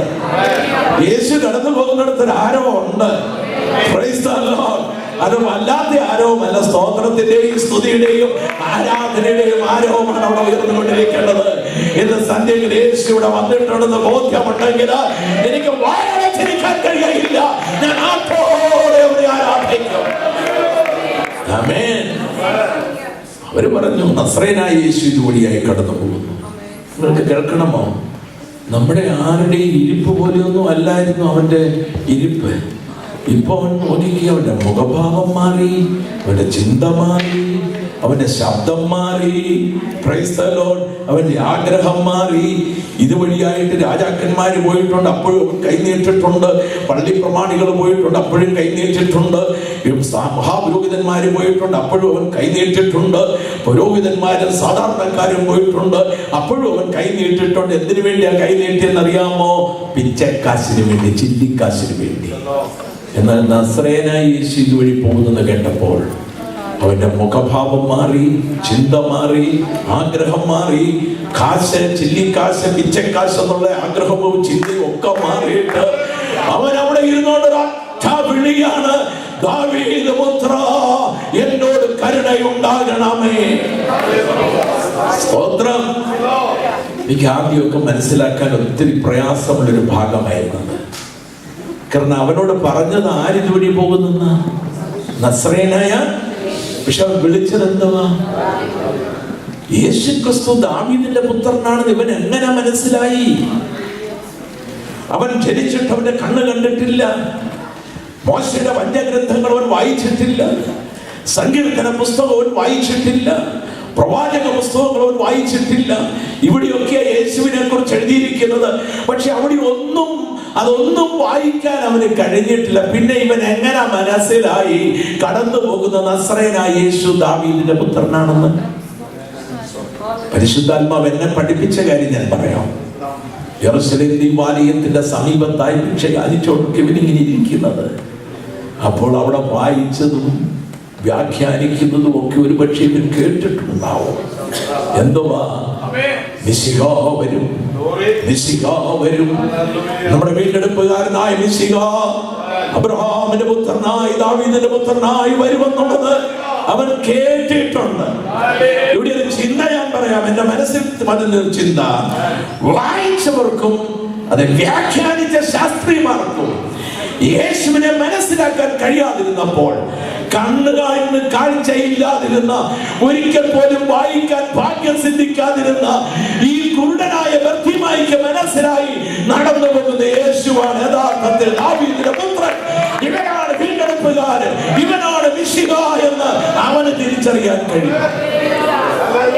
എന്റെ പ്രിയപ്പെട്ടവരെ, യേശുവിനെ അറിയേണ്ടതുപോലെ അറിയാൻ കഴിയാതിരുന്ന ഒത്തിരി ആളുകളെ കുറിച്ച് നമുക്ക് തിരുവഴുത്തിൽ മനസ്സിലാക്കാൻ കഴിയും. കയ്യപ്പാവിന് മനസ്സിലായോ? കയ്യപ്പാവല്ലേ യേശുവിനെ പരിചയപ്പെടുത്തി കൊടുക്കേണ്ട ആള് സാധാരണ ജനങ്ങൾക്ക്. നീ ജീവന്റെ ദൈവത്തിന്റെ പുത്രനായ ക്രിസ്തു ഞാനാകുന്നത് പറഞ്ഞപ്പോൾ അവൻ പുറകുപ്പായം വലിച്ചു കയറി ദൈവദൂഷണമായി അവൻ പറയുന്നു പറഞ്ഞ്. അപ്പൊ കയ്യപ്പാവൻ യേശുവിനെ മനസ്സിലായില്ല. നീളക്കുപ്പായമണിഞ്ഞ് നടുക്കട്ടണിഞ്ഞ് അതേ നൂറുകണക്കിന് പുരോഹിതന്മാര് യോസേഫിന്റെയും വിശുദ്ധ മറിയത്തിന്റെയും കയ്യിൽ നിന്ന് പ്രാർത്ഥന ശുദ്ധീകരണ നിയമപ്രകാരമുള്ള യാഗത്തിന് വേണ്ടി വാങ്ങി. അപ്പോഴും യേശു കുഞ്ഞ് അവരുടെ കയ്യിലിരിപ്പുണ്ട്. ഇവനാണ് സകല യാഗങ്ങളുടെയും പൊരുളെന്ന് തിരിച്ചറിയാൻ അവർക്ക് കഴിയാതെ പോയില്ലേ? സ്തോത്രം. അപ്പോൾ കയ്യപ്പാവിന് മനസ്സിലായില്ല, പുരോഹിതന്മാർക്ക് മനസ്സിലായില്ല, പീലാത്തോസിന്റെ മുൻപിൽ മണിക്കൂറുകൾ നമ്മുടെ കർത്താവ് നിന്നില്ലേ? യേശു പല ചോദ്യങ്ങൾക്ക് ഉത്തരം കൊടുത്തു, പലതിനും അവൻ വായ തുറക്കാതിരുന്നു. പീലാത്തോസിന്റെ ഭാര്യ വന്ന് പറഞ്ഞു, ആ നീതിമാന്റെ കാര്യത്തിൽ ഇടപെട്ടു പോകരുതെന്ന്. എങ്കിലും അവൻ ഉൾക്കൊള്ളാൻ കഴിഞ്ഞില്ല. Praise the Lord. ജ്ഞാനികൾക്കും വിവേകികൾക്കും ദൈവം ഈ മർമ്മം മറച്ചു വെച്ച് ശിശുക്കളായ നമുക്ക് ദൈവം ഈ വെളിപ്പാട് തന്ന ദൈവങ്ങളെ ഓർക്കുമ്പോഴാണ് ഇന്ന് രാത്രി അടുത്തിരിക്കുന്നത് ആരാണെന്ന് ചിന്തിക്കാതെ ഞാൻ നൃത്തം ചെയ്ത് ദൈവത്തെ ആരാധിക്കുന്നത്. പണ്ഡിതന്മാർക്കും ജ്ഞാനികൾക്കും മതഗുരുക്കന്മാർക്കും മതാധ്യക്ഷന്മാർക്കും ഈ മർമ്മം മറഞ്ഞിരിക്കുമ്പോൾ സാധുക്കളായ നമുക്ക് ദൈവം ഈ മർമ്മത്തിന്റെ വെളിപ്പാട് തന്നതിനായി ദൈവത്തിന് സ്തോത്രം. ആമേൻ. ഭർത്തിമായ്ക്ക് മനസ്സിലായി ഇവനാണ് യഥാർത്ഥ വീണ്ടെടുപ്പുകാരൻ. അവിടെ ഇരുന്നുകൊണ്ട് ഒറ്റ നിലവിളിയാണ് ഭർത്തിമായി, ദാവീദ് പുത്ര എന്നോട് കരുണ തോന്നണം. നമ്മിൽ പലരും വല്യലിയായി സ്തോത്രവും പറയുന്നവരൊന്നും അല്ല ഭർത്തിമായി വിളിച്ചത്. പറഞ്ഞ മനസ്സിലായോ? മനസ്സിലാകുന്നുണ്ടോ? ചിലരെ പ്രാർത്ഥിച്ചാൽ ഇങ്ങനെ കേൾക്കത്ത് പോലും ഇല്ല, എന്തൊക്കെയോ പറയുന്നു. പിന്നെ ഒടുവിൽ വിശ്വാസത്താൽ ആമീൻ പറയുവാണ്, നല്ലതാ പറഞ്ഞെന്ന് വിചാരിച്ച്. അങ്ങനെയൊന്നും അല്ല ഭർത്തിമായി വിളിച്ചത്. എന്താ അതിന്റെ കാരണമെന്നും കൂടെ ഞാൻ പറയാം. അവൻ ആവശ്യക്കാരൻ, അവൻ ആവശ്യക്കാരനാണ്. ആവശ്യമുള്ളവനെ വിളിക്കത്തുള്ള ഉറക്കെ. ഞാൻ സമ്പന്നൻ, ഞാൻ ധനവാൻ, എനിക്കെല്ലാം ഉണ്ട്. ലവോദിക്ക സഭ പറയുവാണ്, ഞാൻ സമ്പന്നൻ, ഞാൻ ധനവാൻ, എനിക്കെല്ലാം ഉണ്ട്. പക്ഷെ ആത്മാവ് പറയുന്നു, നീ നഗ്നൻ, നീ കുരുടൻ, നിന്റെ കണ്ണിന് കാഴ്ച ഉണ്ടാകേണ്ടതിന് ലേപം എന്നോട് വിലക്ക് വാങ്ങുക എന്ന്. രാത്രി എനിക്കെല്ലാം ഉണ്ടെന്നുള്ള ചിന്താഗതിയിൽ ഞാൻ പ്രാർത്ഥിക്കുന്നവളാ, ഞാൻ പ്രാർത്ഥിക്കുന്നവനാ, ഞാൻ വിശുദ്ധനാ, എന്നെ പോലെ ആരാധിക്കുന്ന വേറൊരാൾ എന്റെ സഭയിൽ ഇല്ല എന്നൊക്കെ പറഞ്ഞ് തന്നെത്താൻ പ്രശംസിക്കുന്ന ഒരാളെങ്കിലും ഇവിടെ ഉണ്ടെങ്കിൽ നിന്റെ ദാരിദ്ര്യം ഒന്ന് ഏറ്റു പറയാൻ തയ്യാറായാൽ ആത്മാവിൽ ദരിദ്രരായവർ ഭാഗ്യവാന്മാർ, സ്വർഗ്ഗരാജ്യം അവർക്കുള്ളതാണ്. ഹല്ലേലൂയ. അവൻ ഉറക്കെ വിളിച്ചു, ദാവീദ് പുത്ര എന്നോട് കരുണയുണ്ടാകണമേ. പലരും വന്ന് അവനോട് പറഞ്ഞ് മിണ്ടാണ്ടിരിക്കുക, ശബ്ദം ഉണ്ടാക്കാതെ, ഇത് അസഹ്യമാണ്. ചിലർക്ക് ഈ ഹല്ലേലൂയ സ്തോത്രമൊക്കെ അസഹ്യമാണ്. മനസ്സിലായ? പല സഭകളിലും ഇങ്ങനെയുള്ള ആളുകളുണ്ട്. ഓ എന്തോ എന്തിനാ ഇത്രയൊക്കെ ഇങ്ങനെ. അപ്പോൾ എന്റെ ചിന്ത ഇരിക്കുന്നത്, ഇവരൊക്കെ സ്വർഗത്തിൽ ചെന്നിട്ട് വേണം ചെന്നാൽ എങ്ങനെ സഹിക്കും, എങ്ങനെ ഇരിക്കും അവരോട്? സ്വർഗത്തിൽ ശബ്ദം കേൾക്കുന്നത് എങ്ങനെയാ? തകർത്ത ഇടിമുഴക്കം പോലെ, പെരുവെള്ളത്തിന്റെ ഇരച്ചിൽ പോലെ, മഹാപുരുഷാരത്തിന്റെ ഘോഷം പോലെ. ഞാൻ കേട്ട ശബ്ദമോ ഉറക്കെ പറഞ്ഞാട്ട് കരങ്ങളെ ഉയർത്തി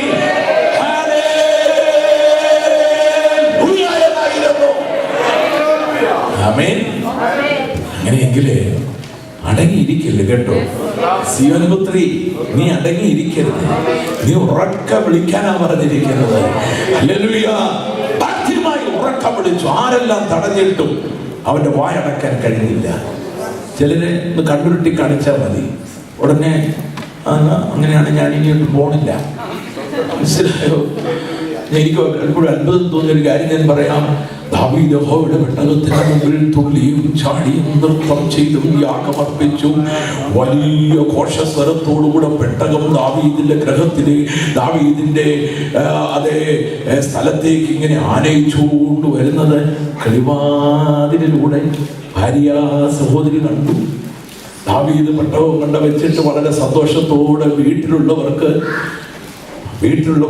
അത് കൊടുക്കാനായിട്ട് പങ്കു കൊടുക്കാനായിട്ട് വന്നപ്പം മീകൾ പറയുക, മുഖമെല്ലാം കറപ്പിച്ച് ചോദിക്കാൻ, കൊള്ളാം, ഇസ്രയേൽ കന്യകമാരുടെ മുമ്പിൽ തന്നെ അനാവൃതനാക്കിയവനൊരു രാജാവ് തന്നെ എന്ത് ചെയ്തു?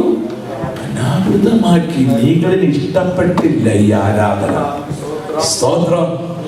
പിന്നെ ദാവീദ് പറയുക, നിന്റെ അപ്പനെ തള്ളിക്കളഞ്ഞ ആടുകളെ മേയിച്ചുകൊണ്ടിരുന്ന സ്ഥാനത്ത് നിന്ന് എന്നെ കരങ്ങൾക്ക് പിടിച്ചു കൊണ്ടുവന്നു നിന്റെ അപ്പനിരുന്ന കസേരയിൽ ഇരുത്തിയ ആ ജീവനുള്ള ദൈവത്തിന്റെ മുൻപാകെ ഞാൻ ഇതിലും അധികം നൃത്തം ചെയ്ത് ആരാധിക്കും.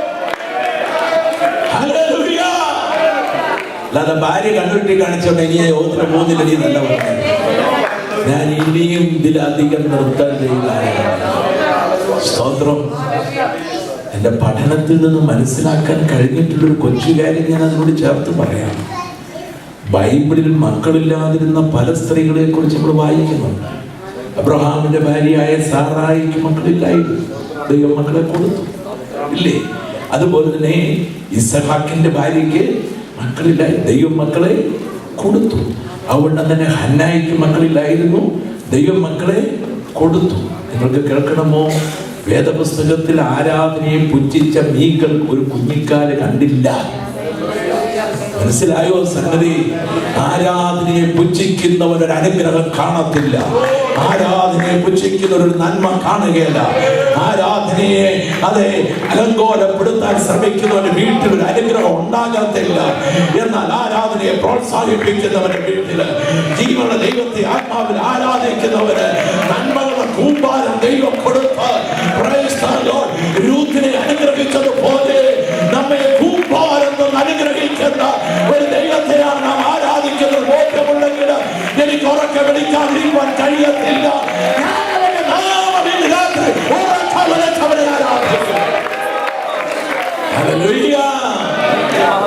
കൃത്യമായി ഉറക്ക വിളിച്ചു. ആര് തടഞ്ഞിട്ട് മോന്റെ ശബ്ദം നിലച്ചു. യേശു നിന്നു. എന്നിട്ട് കർത്താവ് പറയുവാ, അവനെ ഇങ്ങ് വിളിച്ചോണ്ട് വാ. ഇവിടെ ഒരു സംശയമുണ്ട്. നമുക്കറിയാം എന്തോരം ഭിക്ഷക്കാരവിടെ കാണും. ഒരു പള്ളിപ്പെരുന്നാളോ ഉത്സവമൊക്കെ നടക്കുകയാണെങ്കിൽ എന്തോരോ ആളുകളാ തെരുവിലെ പണ്ട് കാലത്തൊക്കെ ഇരുന്നിരുന്ന്, പല ടൈപ്പ്. അതിലാരെയാ കർത്താവെ വിളിച്ചോണ്ട് വരേണ്ടത്? യേശുവിനെ പറഞ്ഞ അവനെ വിളിക്കണം. ആരെയാ ഗുരു? എന്റെ നാമം വിളിച്ചവനെ. യോഗത്തിന് വന്നതുകൊണ്ട് അനുഗ്രഹമില്ല. കാർ ഓടിച്ചാ വന്നത്, മൈലുകൾ സഞ്ചരിച്ചാ വന്നത് ഒക്കെ ശരിയാ. പക്ഷേ അതുകൊണ്ട് അനുഗ്രഹം ലഭിക്കുമെന്ന് വിചാരിക്കരുത്. അവന്റെ നാമത്തെ ഉറക്കം വിളിക്കുക. യേശു നിന്നിട്ട് പറയുക, അവിടെ ഒത്തിരി ആളുകൾ കാണും. പക്ഷേ ആവശ്യക്കാരൻ ലജ്ജ കൂടാതെ, മടി കൂടാതെ, അറപ്പ് കൂടാതെ, അവിശ്വാസമില്ലാതെ എന്റെ നാമം വിളിച്ചല്ലോ, അവനാരാ? അവനെ വിളിച്ചോണ്ടു പോവാ. ശിഷ്യന്മാരിൽ ആരോ ചെന്ന് പറഞ്ഞു, യേശു നിന്നെ വിളിക്കുന്നു. അവന്റെ മുഖഭാവം മാറി കേട്ടോ. കർത്താവ് വിളിക്കുന്നെന്ന് കേട്ടാൽ പിന്നെ എങ്ങനെയൊന്ന് ചിരിക്കാതിരിക്കും? എങ്ങനെ സന്തോഷിക്കാതിരിക്കും? ഇംഗ്ലണ്ടിന്റെ ക്യൂൻ നിങ്ങളെ അവരുടെ കൊട്ടാരത്തിലേക്ക് ഒന്ന് ക്ഷണിച്ചു എന്ന് കേട്ടാൽ എന്തെല്ലാം പരിപാടിയായിരിക്കും തുടർന്ന് നടക്കാൻ പോകുന്നത്. എന്നാൽ സകല രാജാക്കന്മാരുടെ രാജാവായവൻ നിന്റെ പേരിൽ വിളിക്കുന്നു എന്നുള്ളത് കേൾക്കുമ്പോൾ നിനക്ക് എങ്ങനെ അടങ്ങിയിരിക്കാൻ കഴിയുന്നില്ല. ഞാൻ നൃത്തം ചെയ്തവനെ ആരാധിക്കും, ഞാൻ ആഘോഷവനെ ആരാധിക്കും, ഞാൻ സംഗീതത്തോടെ അവനെ ആരാധിക്കും, ഞാൻ സ്തോത്രനാദത്തോടെ അവന്റെ സന്നിധിയിൽ ചെല്ലും. ഞാൻ മൗനമായിരിക്കത്തില്ല. ഞാൻ അവനെ പൂർണ്ണ ആത്മാവോടും പൂർണ്ണ ശക്തിയോടും പൂർണ്ണ മനസ്സോടും കൂടെ ആരാധിക്കും.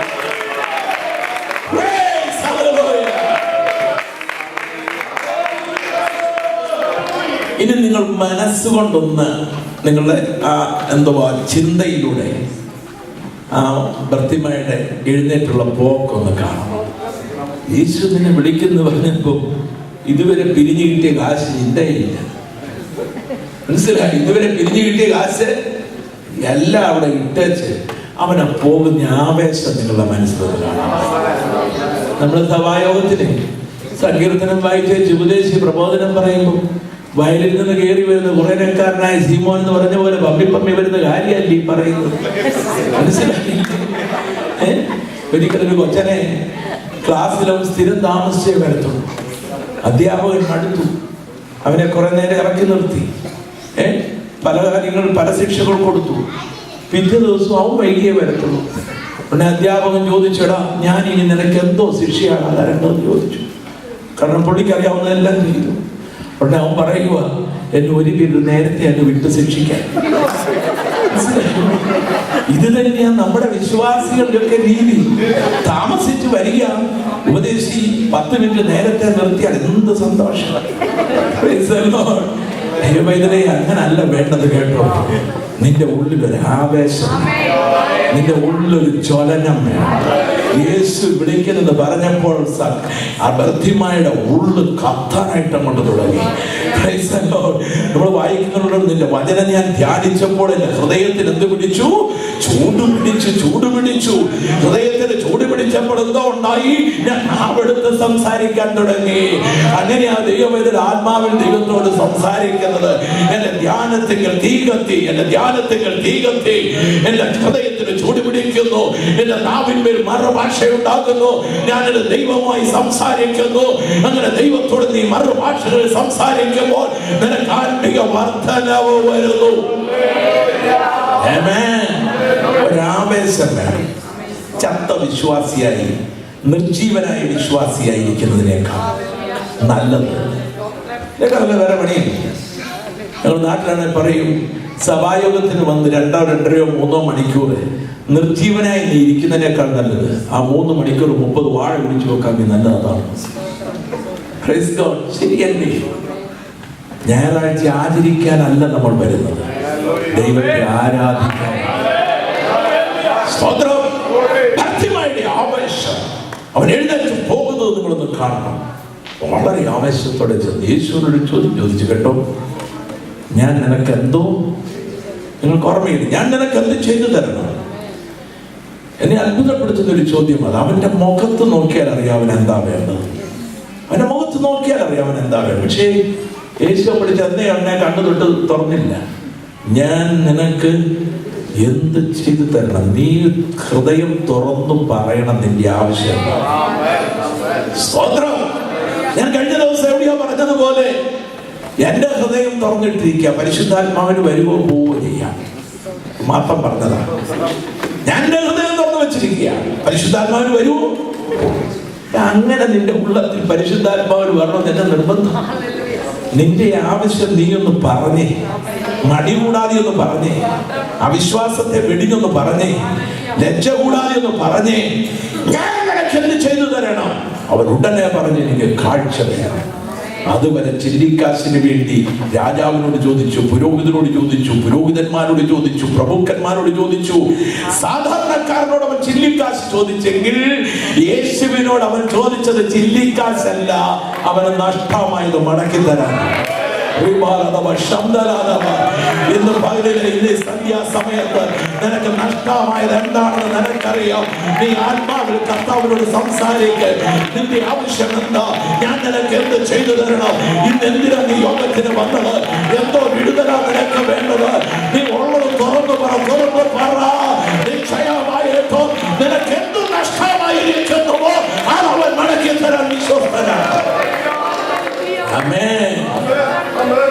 പോകട്ടെ. കാര്യങ്ങൾ അവിടെയും ഇവിടെയും നടന്ന് സഹായിപ്പാൻ കഴിയാത്ത മനുഷ്യപുത്രന്മാരോട് പറഞ്ഞ് ആയുസ്സിന്റെ നാളുകൾ പാഴാക്കി കളയരുതേ എന്നുള്ള അപേക്ഷയോടും നിന്നെ സഹായിപ്പാനും ഉദ്ധരിപ്പാനും വിടുവിപ്പാനും സൗഖ്യമാക്കുവാനും കഴിവുള്ള യേശുവിനോട് ഇന്ന് സന്ധ്യകൾ തുറന്ന് സംസാരിപ്പാൻ ആഹ്വാനം ചെയ്തുകൊണ്ടു ഞാൻ ആ ഭാഗം വിടും. ഈ ഭാഗത്ത് നിന്ന് നമുക്ക് ലഭിക്കുന്ന 3ാമത്തെ മെസ്സേജ് നിങ്ങൾ മറക്കല്ല്. കാര്യങ്ങൾ ആരോട് പറയണം? യേശുവിനോട് പറയണം.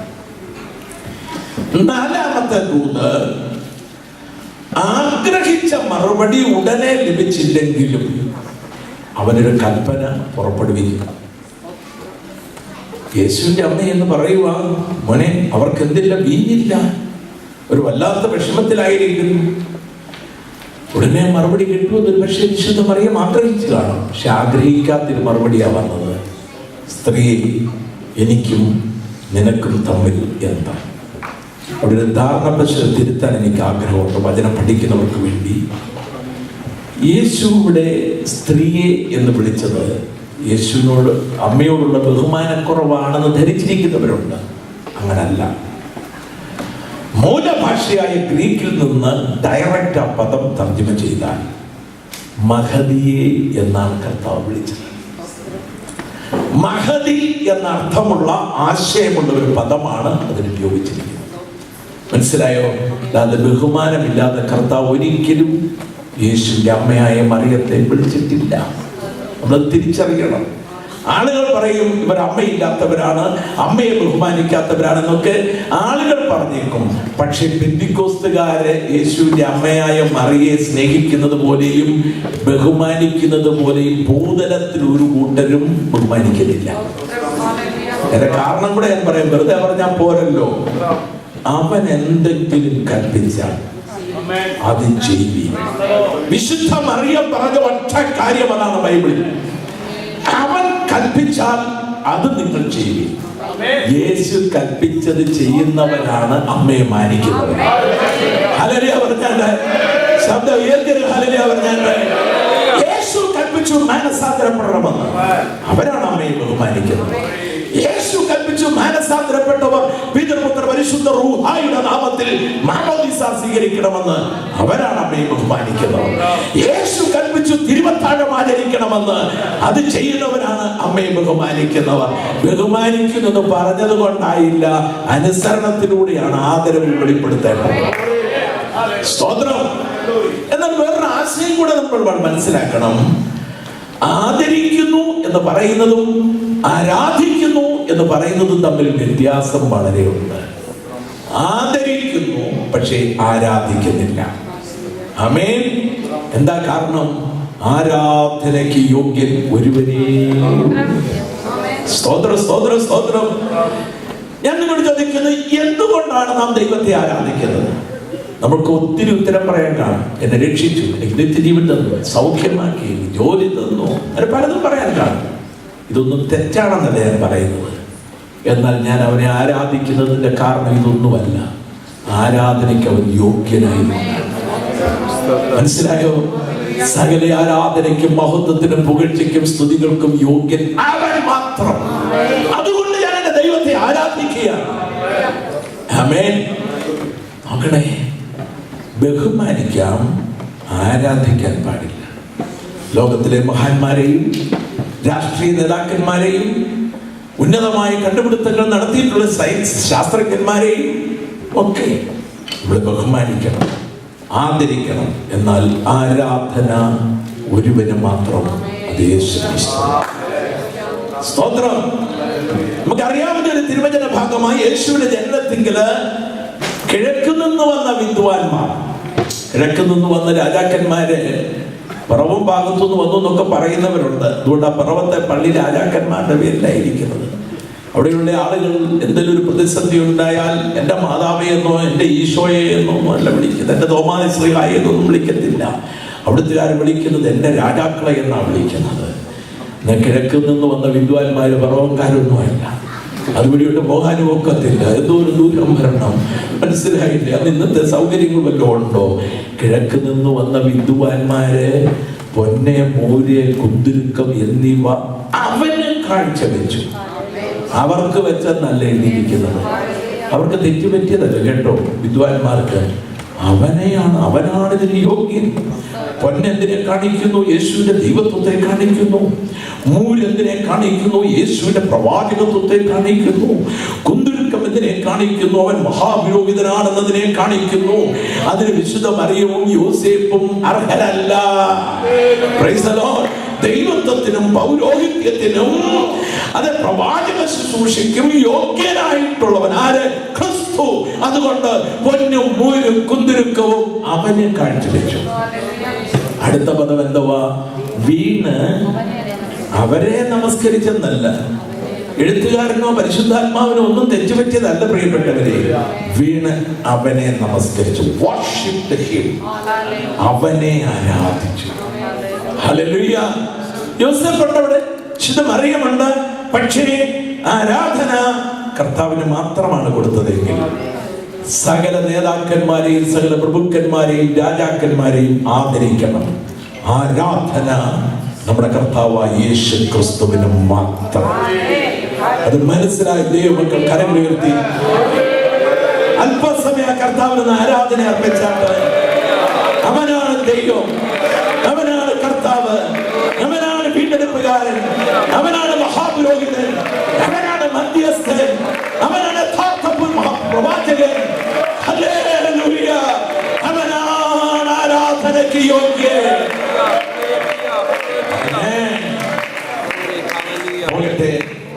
ഒരിക്കൽ പോലും നമ്മുടെ കർത്താവ് തന്റെ മാതാവായിരുന്ന വിശുദ്ധ മറിയത്തെ ബഹുമാനമില്ലാതെ വിളിച്ചിട്ടില്ല. അത് നമ്മൾ മനസ്സിലാക്കിയിരിക്കണം. ഇനി ശ്രദ്ധിക്കൂ, ആഗ്രഹിച്ച മറുപടി ഉടനെ കിട്ടിയില്ല. പലപ്പോഴും നമ്മൾ ആഗ്രഹിച്ച കാര്യങ്ങൾക്ക് പ്രാർത്ഥിച്ച് ചിലപ്പം 7 ഇരുന്നു, 21 ഇരുന്നു, 40 ഇരുന്നു, മറുപടി കിട്ടുന്നില്ല. നമ്മൾ പരിപാടിയൊക്കെ നിർത്തിവെച്ചങ്ങ് പോവും. കുറെ കഴിയുമ്പോൾ നമ്മളങ്ങ് മറക്കുകയും ചെയ്യും. എന്തിനാണ് താമസിക്കുന്നതെന്ന് അറിയാമോ? ഞാൻ പറയാം, നമ്മുടെ പ്രതികരണം എന്താണെന്ന് അറിയേണ്ടതിനാണ്. സ്തോത്രം. ഞാനതിനൊരു ഉദാഹരണം ബൈബിളിൽ നിന്ന് പറയാം. പുനരുത്ഥാനം പ്രാപിച്ച നമ്മുടെ കർത്താവ് എമ്മൗസിലേക്ക് പോയ ശിഷ്യന്മാരോട് ചേർന്ന് നടന്നു. അവരെങ്ങനെ എമ്മൗസിലേക്ക് പോകുന്നത്? തർക്കിച്ചും വാദിച്ചും കൊണ്ട് അവർ നടക്കുക. കർത്താവരോട് ചേർന്ന് നടന്നിട്ട് ചോദിച്ചു, നിങ്ങൾ എന്തിനെ കുറിച്ച് ഈ തർക്കിക്കുകയും വാദിക്കുകയും ഒക്കെ ചെയ്യുന്നത്? മറുപടി അല്പം ഗൗരവത്തോടെയായിരുന്നു. യെരൂശലേമിൽ വന്നു പാർക്കുന്ന പരദേശികളിൽ നീ ഒരുവൻ മാത്രം സംഭവിച്ചതെല്ലാം അറിഞ്ഞില്ലയോ? അവിടെ ഈ കർത്താവ് ദേഷ്യപ്പെട്ടില്ല. ശാന്തനായി ചോദിച്ചു, എന്താണ്? ഉടനെ ഒരു കാര്യം പറഞ്ഞു. യേശുവിന്റെ ക്രൂശീകരണം, അടക്കം. ഞങ്ങളുടെ സഹോദരിമാരിൽ ചിലരെ കല്ലറയ്ക്കൽ ചെന്നപ്പോൾ അവനെ കണ്ടില്ല. അവൻ ഉയർത്തെഴുന്നേറ്റു എന്ന് പറഞ്ഞ് ഞങ്ങളെ ഭ്രമിപ്പിച്ചു. പുനരുദ്ധാനം ചിലർക്ക് ഭ്രമമാണ്. മനസ്സിലായി? പോകട്ടെ. ഉടനെ കർത്താവ് പറയുകയാണ്, മോശയുടെ പുസ്തകത്തിലും സങ്കീർത്തനങ്ങളിലും പ്രവാചക പുസ്തകങ്ങളിലുമെല്ലാം പറഞ്ഞിരിക്കുന്നത് വിശ്വസിക്കാത്ത മന്ദബുദ്ധികളെ എന്ന് പറഞ്ഞുകൊണ്ട് കർത്താവ് അവർക്ക് ആ തിരുവചന ഭാഗങ്ങൾ, തന്നെ കുറിച്ചുള്ള തിരുവചന ഭാഗങ്ങൾ അവർക്ക് വ്യാഖ്യാനിച്ചു കൊടുത്തു. സ്തോത്രം. വ്യാഖ്യാനം കേട്ടോണ്ടിരിക്കുമ്പോൾ തന്നെ ഉണ്ടല്ലോ, കുറച്ച് കഴിഞ്ഞ് അവര് പറഞ്ഞത് അവരുടെ ഉള്ളത്തിലൊരു കത്തല്. സ്തോത്രം. വ്യാഖ്യാനം കേട്ടോണ്ടിരുന്നപ്പോ മൊബൈൽ ഇങ്ങനെ തിരുമ്മിക്കൊണ്ടിരുന്നല്ല, ഇങ്ങനെ തള്ളിക്കൊണ്ടിരിക്കുക. ഉപദേശി സങ്കീർത്തനം വായിച്ച പ്രബോധനം പറയുമ്പോൾ ഇട്ടോണ്ട് ഉരുട്ടാവില്ല.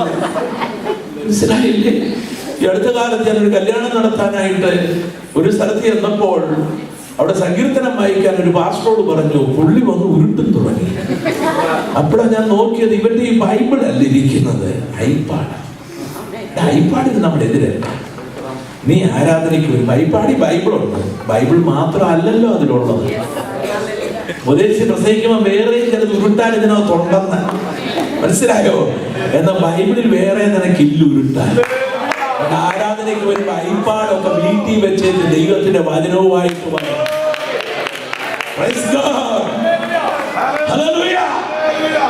പാസ്റ്റർ വിശുദ്ധിയുടെ മെസ്സേജ് ഇവിടെ പറഞ്ഞുകൊണ്ടിരിക്കുക. അപ്പോഴാണ് പയ്യൻ ഇരുന്നോണ്ടിരിക്കും, ഞാൻ ഉരുട്ടുക. എന്താണെന്നറിയാമോ? ഇപ്പൊ സങ്കീർത്തനമായി അത് കഴിയുമ്പോൾ ഞാൻ അങ്ങോട്ട് വരാം കേട്ടോ, നമുക്ക് ആ ബർഗർ ഷോപ്പിൽ കാണാം. ഉരുട്ടാ, നിന്റെ ഉള്ളം കത്തണം ദൈവവചനം കേൾക്കുമ്പോൾ.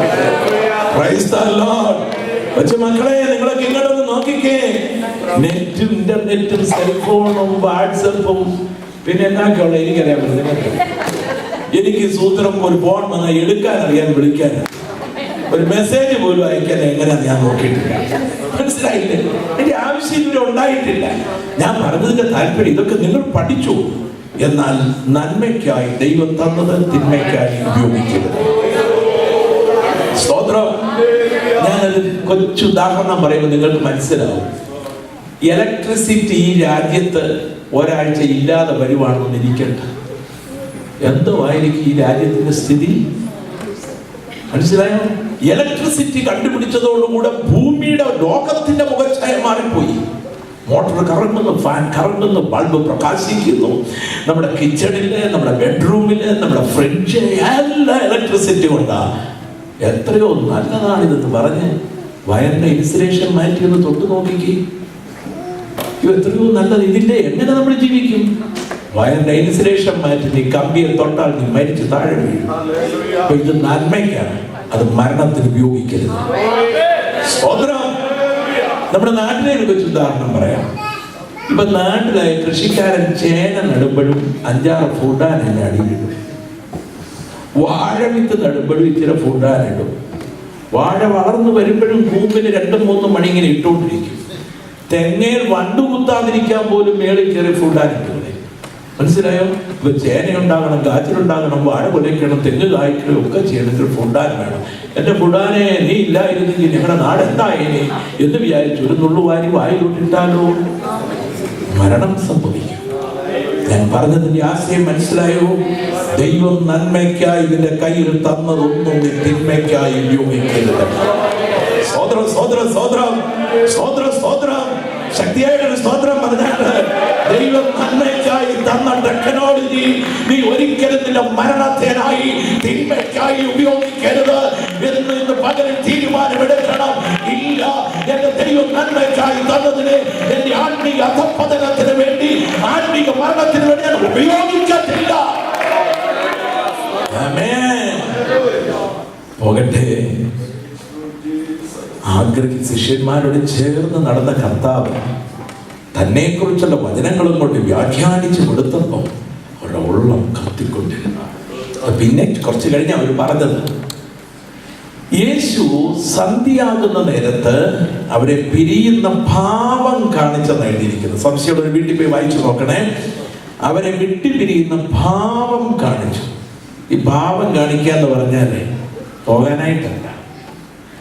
ഈ ഉപദേശിമാരായ ഞങ്ങളൊക്കെ ഉണ്ടല്ലോ, ഞങ്ങളിങ്ങനെ വീഡിയോയിൽ വന്നിട്ട് എന്നാ വിൽസൺ പാസ്റ്ററെ പോട്ടെ, നാട്ട് മാസ്റ്ററെ, പിന്നെ എന്നാ പോട്ടെ മാസ്റ്ററെ.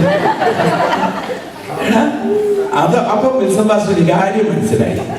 ഈ പോട്ടെന്ന് പറയുന്നത് എന്തിനാണ്? ഞങ്ങളെ കുറിച്ചൊക്കെ പറഞ്ഞേ പോകാനല്ല, പുറകെയുള്ളത് വന്നാലേ പോകും.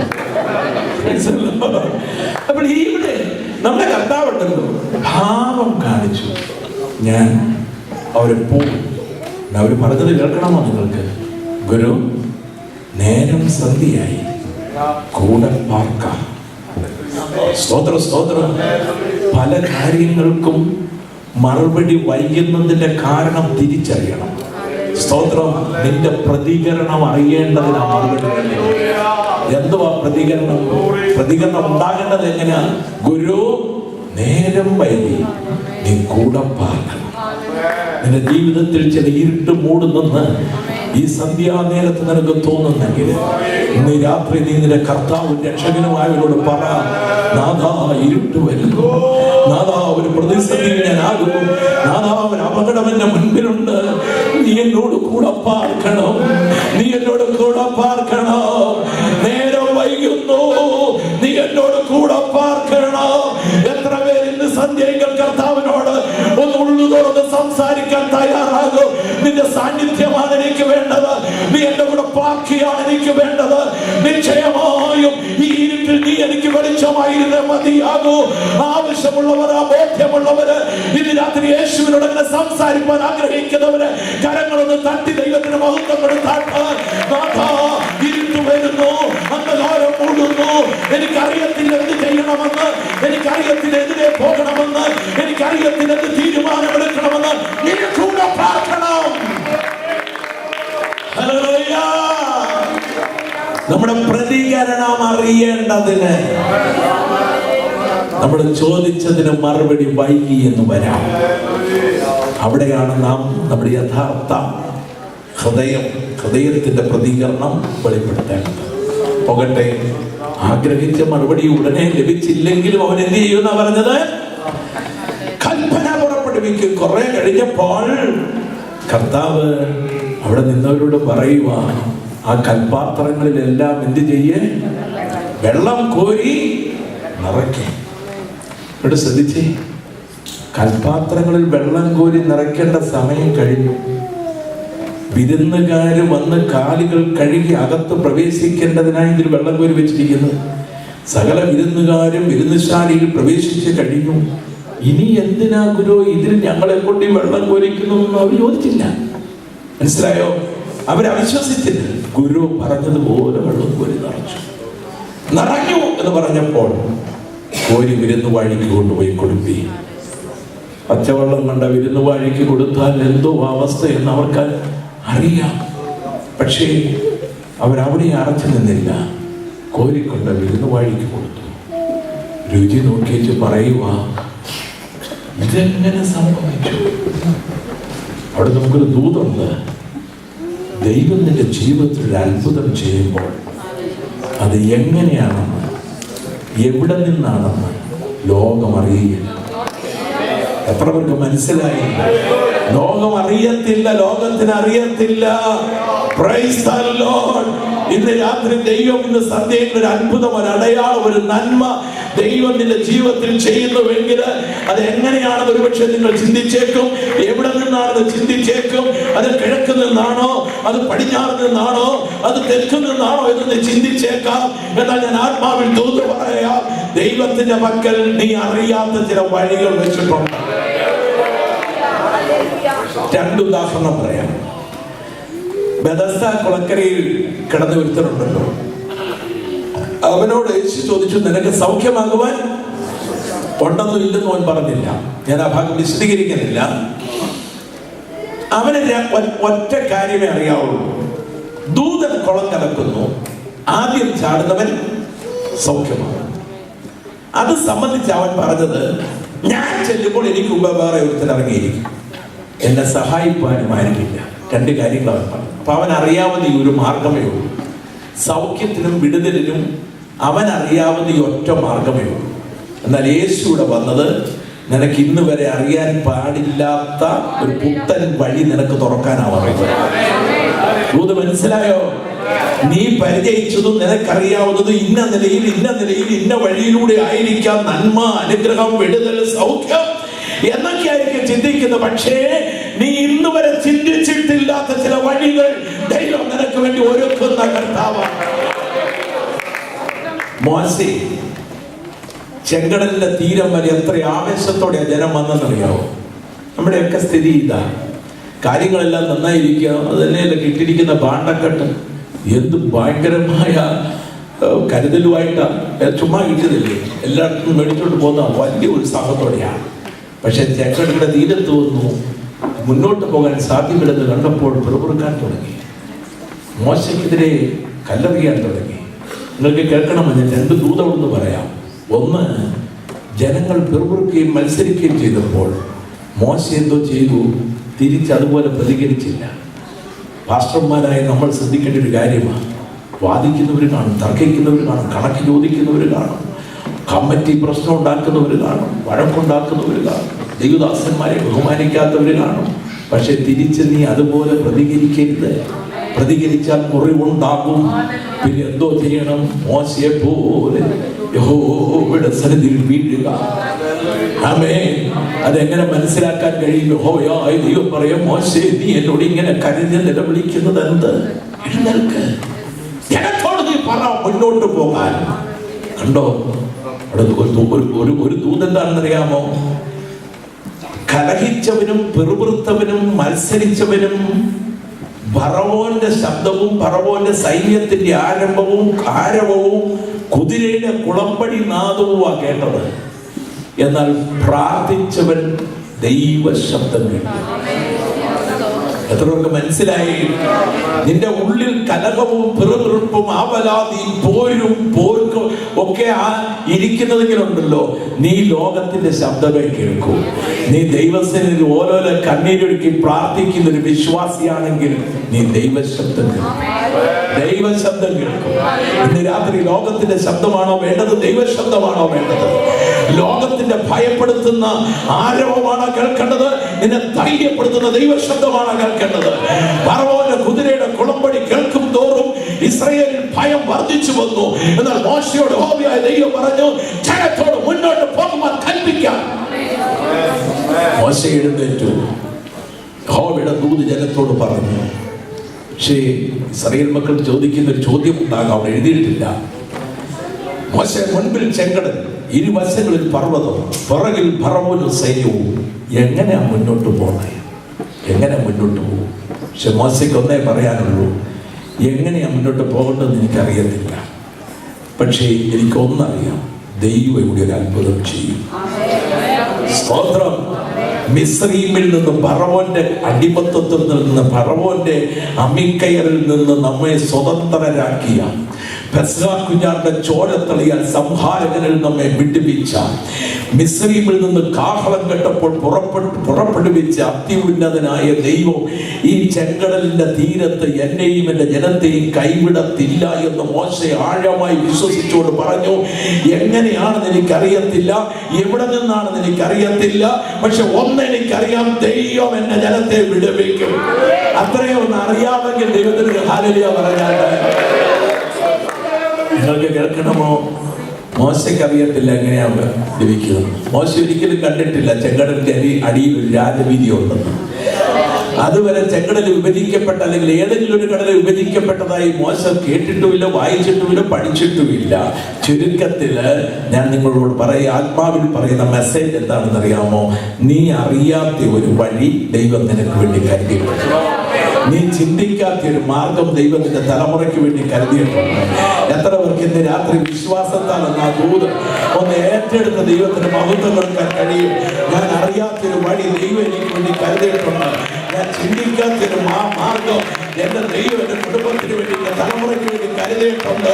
നിശ്ചയമായിട്ട് ദൈവം എന്നെ വഴിയിൽ എത്തിക്കുമെന്നുള്ള ബോധ്യത്തോടെ വേണം നാം അവനെ ആരാധിക്കാൻ. അറിയാത്ത വഴി, ചിന്തിക്കാത്ത മാർഗം ദൈവം നമുക്ക് വേണ്ടി കരുതി വെച്ചിട്ടുണ്ട്.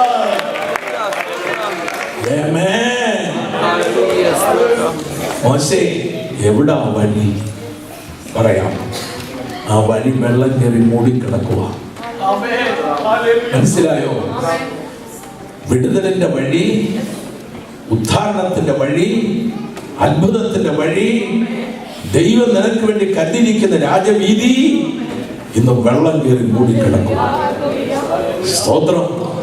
സംശയത്തിന്റെ വെള്ളം, അവിശ്വാസത്തിന്റെ വെള്ളം, പെറുവിറുപ്പിന്റെ വെള്ളം, കലഹത്തിന്റെ വെള്ളം, പുരുഷാരമാകുന്ന വെള്ളം നിന്റെ വഴിയെ നീ കാണാതെ വണ്ണം അടച്ചിട്ടിരിക്കുകയാണ്. ദൈവം മോശയോട് പറഞ്ഞത് എന്താണെന്ന് അറിയാമോ?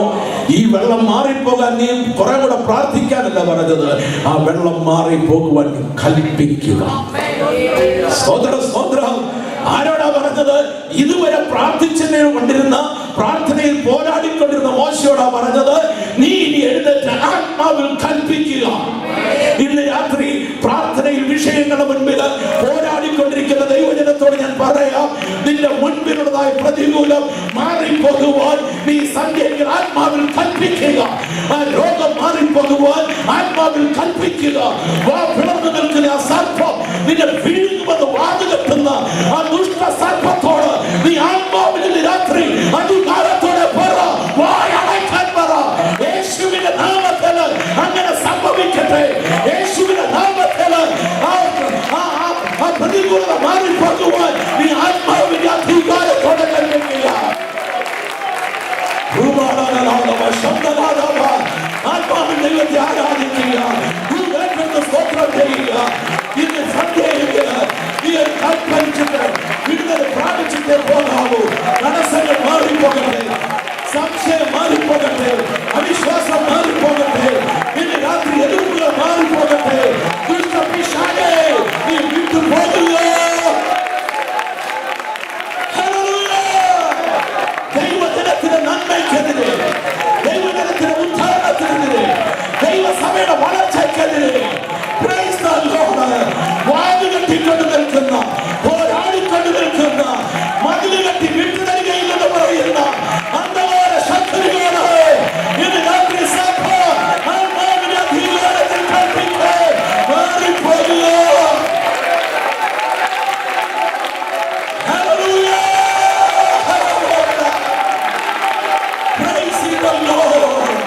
യേശുവിന്റെ നാമത്തില്, അധികാരമുള്ള നാമത്തില് സകല രോഗങ്ങളും മാറിപ്പോകട്ടെ, സകല ദീനങ്ങളും നീങ്ങിപ്പോകട്ടെ.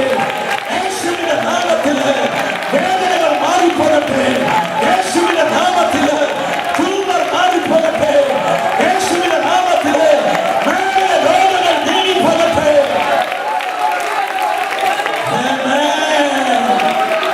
Hallelujah, hallelujah. മോശെ വടിയെടുത്ത് ചെങ്കടലിന്റെ നേരെ നീട്ടി നീ ചെങ്കടലിനെ വിഭജിക്കുക. ആമേൻ. അതുപോലെ സംഭവിച്ചു കഴിഞ്ഞു. മോശയുടെ ദൈവം എന്റെ ദൈവമാണ്, അബ്രഹാമിന്റെ ദൈവം എന്റെ ദൈവമാണ്, ഇസഹാക്കിന്റെ ദൈവം എന്റെ ദൈവമാണ്, യാക്കോബിന്റെ ദൈവം എന്റെ ദൈവമാണ്, ഏലിയാവിന്റെ ദൈവം എന്റെ ദൈവമാണ്, പൗലോസിന്റെ ദൈവം എന്റെ ദൈവമാണ്, പത്രോസ് സേവിച്ച ദൈവമാണ് എന്റെ ദൈവം. ഇന്ന് രാത്രി ബോധ്യമുള്ള ദൈവമക്കളെ ഒന്നും കൂടെ കരങ്ങൾ അടിച്ച് അവന് മഹത്വം കൊടുക്കാട്ട് നീ ആത്മാവിൽ ആരാധിച്ച് ഈ രാത്രി ബലം ധരിക്കുക, ബലം ധരിക്കുക. ചാവാറായ ശേഷികൾ ജീവിക്കുക. സംശയങ്ങൾ മാറിപ്പോകട്ടെ, നെഗറ്റീവ് ചിന്തകൾ മാറിപ്പോകട്ടെ. എല്ലാവരും ശക്തരാകുക. ഹല്ലേലൂയ.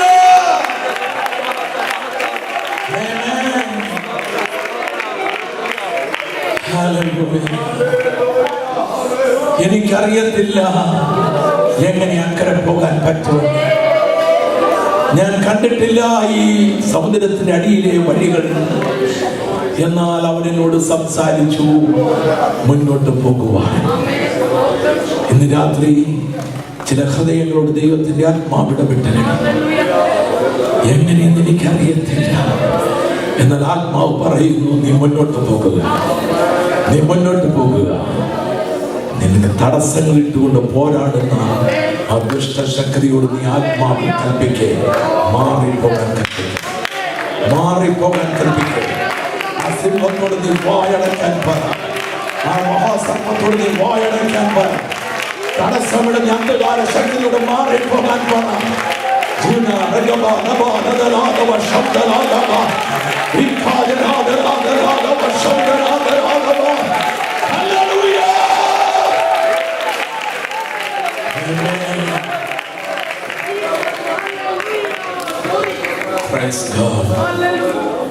ഞാൻ അടുത്ത ഭാഗം കൂടെ പറഞ്ഞ് അവസാനിപ്പിക്കട്ടെ. അവർക്ക് വഴി തുറക്കപ്പെട്ടു. ചെളിയിൽ കൂടെ പോകേണ്ടി വന്നില്ല. ഉണങ്ങിയ നിലത്തുകൂടെ അവരക്കരെ പ്രവേശിച്ചു. അക്കരെ കയറിയ ജനമാണ് വീണ്ടെടുപ്പിന്റെ ഗാനം പാടിയത്. സ്തോത്രം. അതുവരെ പെറുപെറുപ്പും, അതുവരെ ആവലാതി, അതുവരെ സംശയവും, അതുവരെ അവിശ്വാസവും മോശയ്ക്ക് നേരെയുള്ള വാദഗതികളും ഉന്നയിച്ചെങ്കിലും അക്കരെ കയറിയപ്പോൾ മിരിയാം തപ്പ് കയ്യിലെടുത്ത് ഇസ്രായേൽ കന്യകമാർ ചുറ്റിലും വന്നു നിന്നു. അവർ ഒന്നിച്ച് പാടാൻ തുടങ്ങി. പറവോല് ഞാനിനി അടിമയല്ല, പരമസിയോല് ഞാനിനി അന്യരല്ല. അവർ ഒന്നിച്ച് ആത്മാവിൽ പാടിയെങ്കിൽ അവരെ അനുഭവമുള്ള ദൈവമക്കളെ രാത്രി ആത്മാവിൽ പാടി അവനെ ആരാധിച്ച് ആരാധിച്ച് അവന്റെ നാമത്തിൽ കൊടുത്തിട്ടേ പോകാവൂ. ഏറ്റവും ഒടുവിലായി നമുക്ക് അവിടെ നിന്ന് ലഭിക്കുന്ന മെസ്സേജിലൂടെ പറഞ്ഞ് ഞാൻ അവസാനിപ്പിക്കട്ടെ. വിരുന്നു വഴി വീഞ്ഞ് രുചി നോക്കിയാറെ മണവാളനെ വിളിച്ചിട്ട് ചോദിച്ചു, എല്ലാവരും ആദ്യം നല്ലതും പിന്നെ എളുപ്പമായതും കൊടുക്കുമാറുണ്ട്, നീ എന്താ ഇങ്ങനെ ചെയ്തത്? ശ്രദ്ധിച്ചേ. എല്ലാവരും ആദ്യം ഇങ്ങനെ ചെയ്യുന്നു, പിന്നെ എളുപ്പമായത് കൊടുക്കും, നീ എന്തുകൊണ്ട് ഇങ്ങനെ ചെയ്തു? പരിശുദ്ധാത്മാവ് എനിക്ക് നൽകിയ ദൂത് ഞാൻ പറയാം. എല്ലാവരും തരുന്നത് പോലെയല്ല ദൈവം നിനക്ക് തരുന്നത്. എത്ര പേർക്ക് അത് അനുഭവത്തിൽ നിന്ന് ഉറക്കെ ഒരു ഹല്ലേലൂയ പറയാൻ പറ്റുമോ? ശബ്ദം ഉയർത്തിയൊരു ഹല്ലേലൂയ പറയാൻ, നമ്മുടെ രക്ഷയുടെ പാറയ്ക്ക് ഒരു ഹല്ലേലൂയ പറയാൻ. ലോകം തരുന്നത് പോലെ അല്ല കർത്താവ് നിനക്ക് തരുന്നത്. സ്തോത്രം. ചാർച്ചക്കാര് തരുന്നത് പോലെ അല്ല കർത്താവ് നിനക്ക് തരുന്നത്. മനുഷ്യൻ തരുന്നത് പോലെ അല്ല കർത്താവ് നിനക്ക് തരുന്നത്. എല്ലാവരും തരുന്നത് പോലെ അല്ല അവൻ നിനക്ക് തരുന്നത്. അവൻ തരുമ്പോൾ ശ്രേഷ്ഠമായിരുന്നു. സ്തോത്രം, സ്തോത്രം, സ്തോത്രം, സ്തോത്രം, സ്തോത്രം. മനുഷ്യൻ അപ്പക്കണ്ണം തരുമ്പോൾ സംതൃപ്തമായി തരാൻ കഴിയുന്നവൻ നമ്മുടെ കർത്താവ്. ഞാൻ സാധാരണ ഇങ്ങനെ പറയാറുണ്ട്, മനുഷ്യൻ തന്നാൽ കൊടുത്താൽ ചിക്കൻ ഫിലെ കൊടുക്കത്തുള്ളൂ, കോഴിത്തീറ്റ. നിങ്ങൾ നാട്ടിലായിരിക്കുമ്പോൾ കണ്ടിട്ടുണ്ടാവുമല്ലോ, അമ്മമാര് ഗോതമ്പ് ചാക്കിന്റെ കുത്തം കൊണ്ട് പൊട്ടിച്ചിട്ട് ചാക്ക് മറിച്ചല്ല കോഴിക്ക് കൊടുക്കുന്നത്. ഒരു പിടി ഗോതമ്പ് വാരി വെതറുവാ. അത് 100 പ്രാവശ്യം കൊത്തിയെങ്കിലേ 50 ഗോതമ്പ് മണി കിട്ടത്തുള്ളൂ. വെതറി കൊടുക്കുക. അതാണ് ചിക്കൻ ഫീഡ്. ദൈവം തരുമ്പോൾ ലൈൻ ഫീഡ്. ആമേൻ. അനുഭവത്തിൽ നിന്ന് സ്തുതിക്കാൻ ഏറെ ഉണ്ടല്ലോ. ഇന്നലകളിലേക്കൊന്ന് തിരിഞ്ഞു നോക്കിക്കേ, വന്ന വഴികളിലേക്കൊന്ന് തിരിഞ്ഞു നോക്കിക്കേ. എത്ര പേർ ആഗ്രഹിച്ചു, പക്ഷെ സാധിച്ചോ ഇല്ലല്ലോ. ആത്മീക മണ്ഡലത്തിലും ഭൗതിക മണ്ഡലത്തിലും നിന്ന് ചിന്തിച്ചു നോക്കിക്കേ. എത്ര പേര് താല്പര്യപ്പെട്ട് അവർക്ക് ലഭിച്ചോ ഇല്ല. വന്ന വഴികളിലേക്ക് തിരിഞ്ഞു നോക്കി ഇന്ന് സന്ധ്യയിൽ നമുക്ക് ധൈര്യമായി പറയാൻ കഴിയും, മനുഷ്യൻ ചിക്കൻ ഫീഡ് തരുമ്പോൾ ദൈവം സമൃദ്ധിയായിട്ട് വന്നു. അങ്ങനെ നമുക്ക് ധൈര്യമായിട്ട് പറയാം, കർത്താവേ, നീ എന്നെയും എന്റെ ഗ്രഹത്തെയും ഇത്രത്തോളം കൊണ്ടുവരുവാൻ ഞാനും എന്റെ ഗ്രഹവും എന്തുള്ളൂ.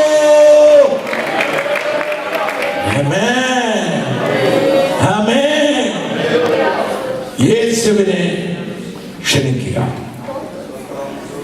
2, ജീവിതത്തിൽ ദൈവം തന്നിരിക്കുന്ന ആയുസ്സിൽ ആത്മീക വിഷയങ്ങൾക്ക് പ്രയോറിറ്റി കൊടുക്കുക.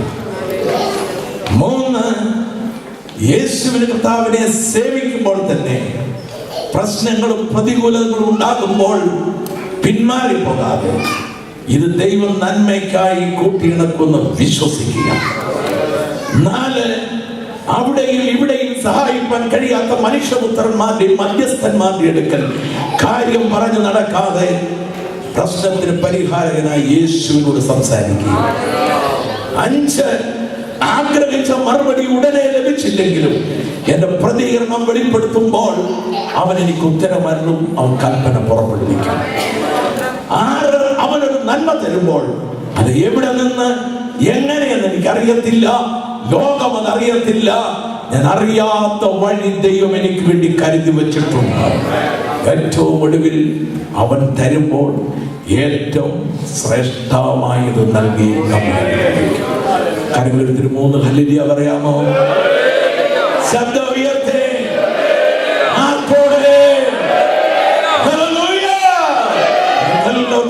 എഴുന്നേറ്റ് നിൽക്കാം. കൊയർ മുൻപോട്ട് വന്ന് ഒരു ഗാനം ആലപിക്കും. ആ സമയത്ത് ആത്മാവിൽ പാടി കർത്താവിനെ നാം ആരാധിക്കുകയും ദൈവത്തോട് സംസാരിക്കുകയും ആത്മിക വർധനവ് വരുത്തുകയും ഇതിന്റെ മുന്നേറ്റത്തിന് തടസ്സമായി നിൽക്കുന്ന സകല തടസ്സങ്ങളോടും യേശുവിന്റെ നാമത്തിൽ മാറിപ്പോകാൻ നീ ആത്മാവിൽ കൽപ്പിച്ച് ദൈവം ഒരുക്കിയിരിക്കുന്ന പാത ഏറ്റെടുത്ത് മടങ്ങുക. ദൈവമായ കർത്താവ് ഈ വചനങ്ങളാൽ നമ്മെ അനുഗ്രഹിക്കുമാറാകട്ടെ.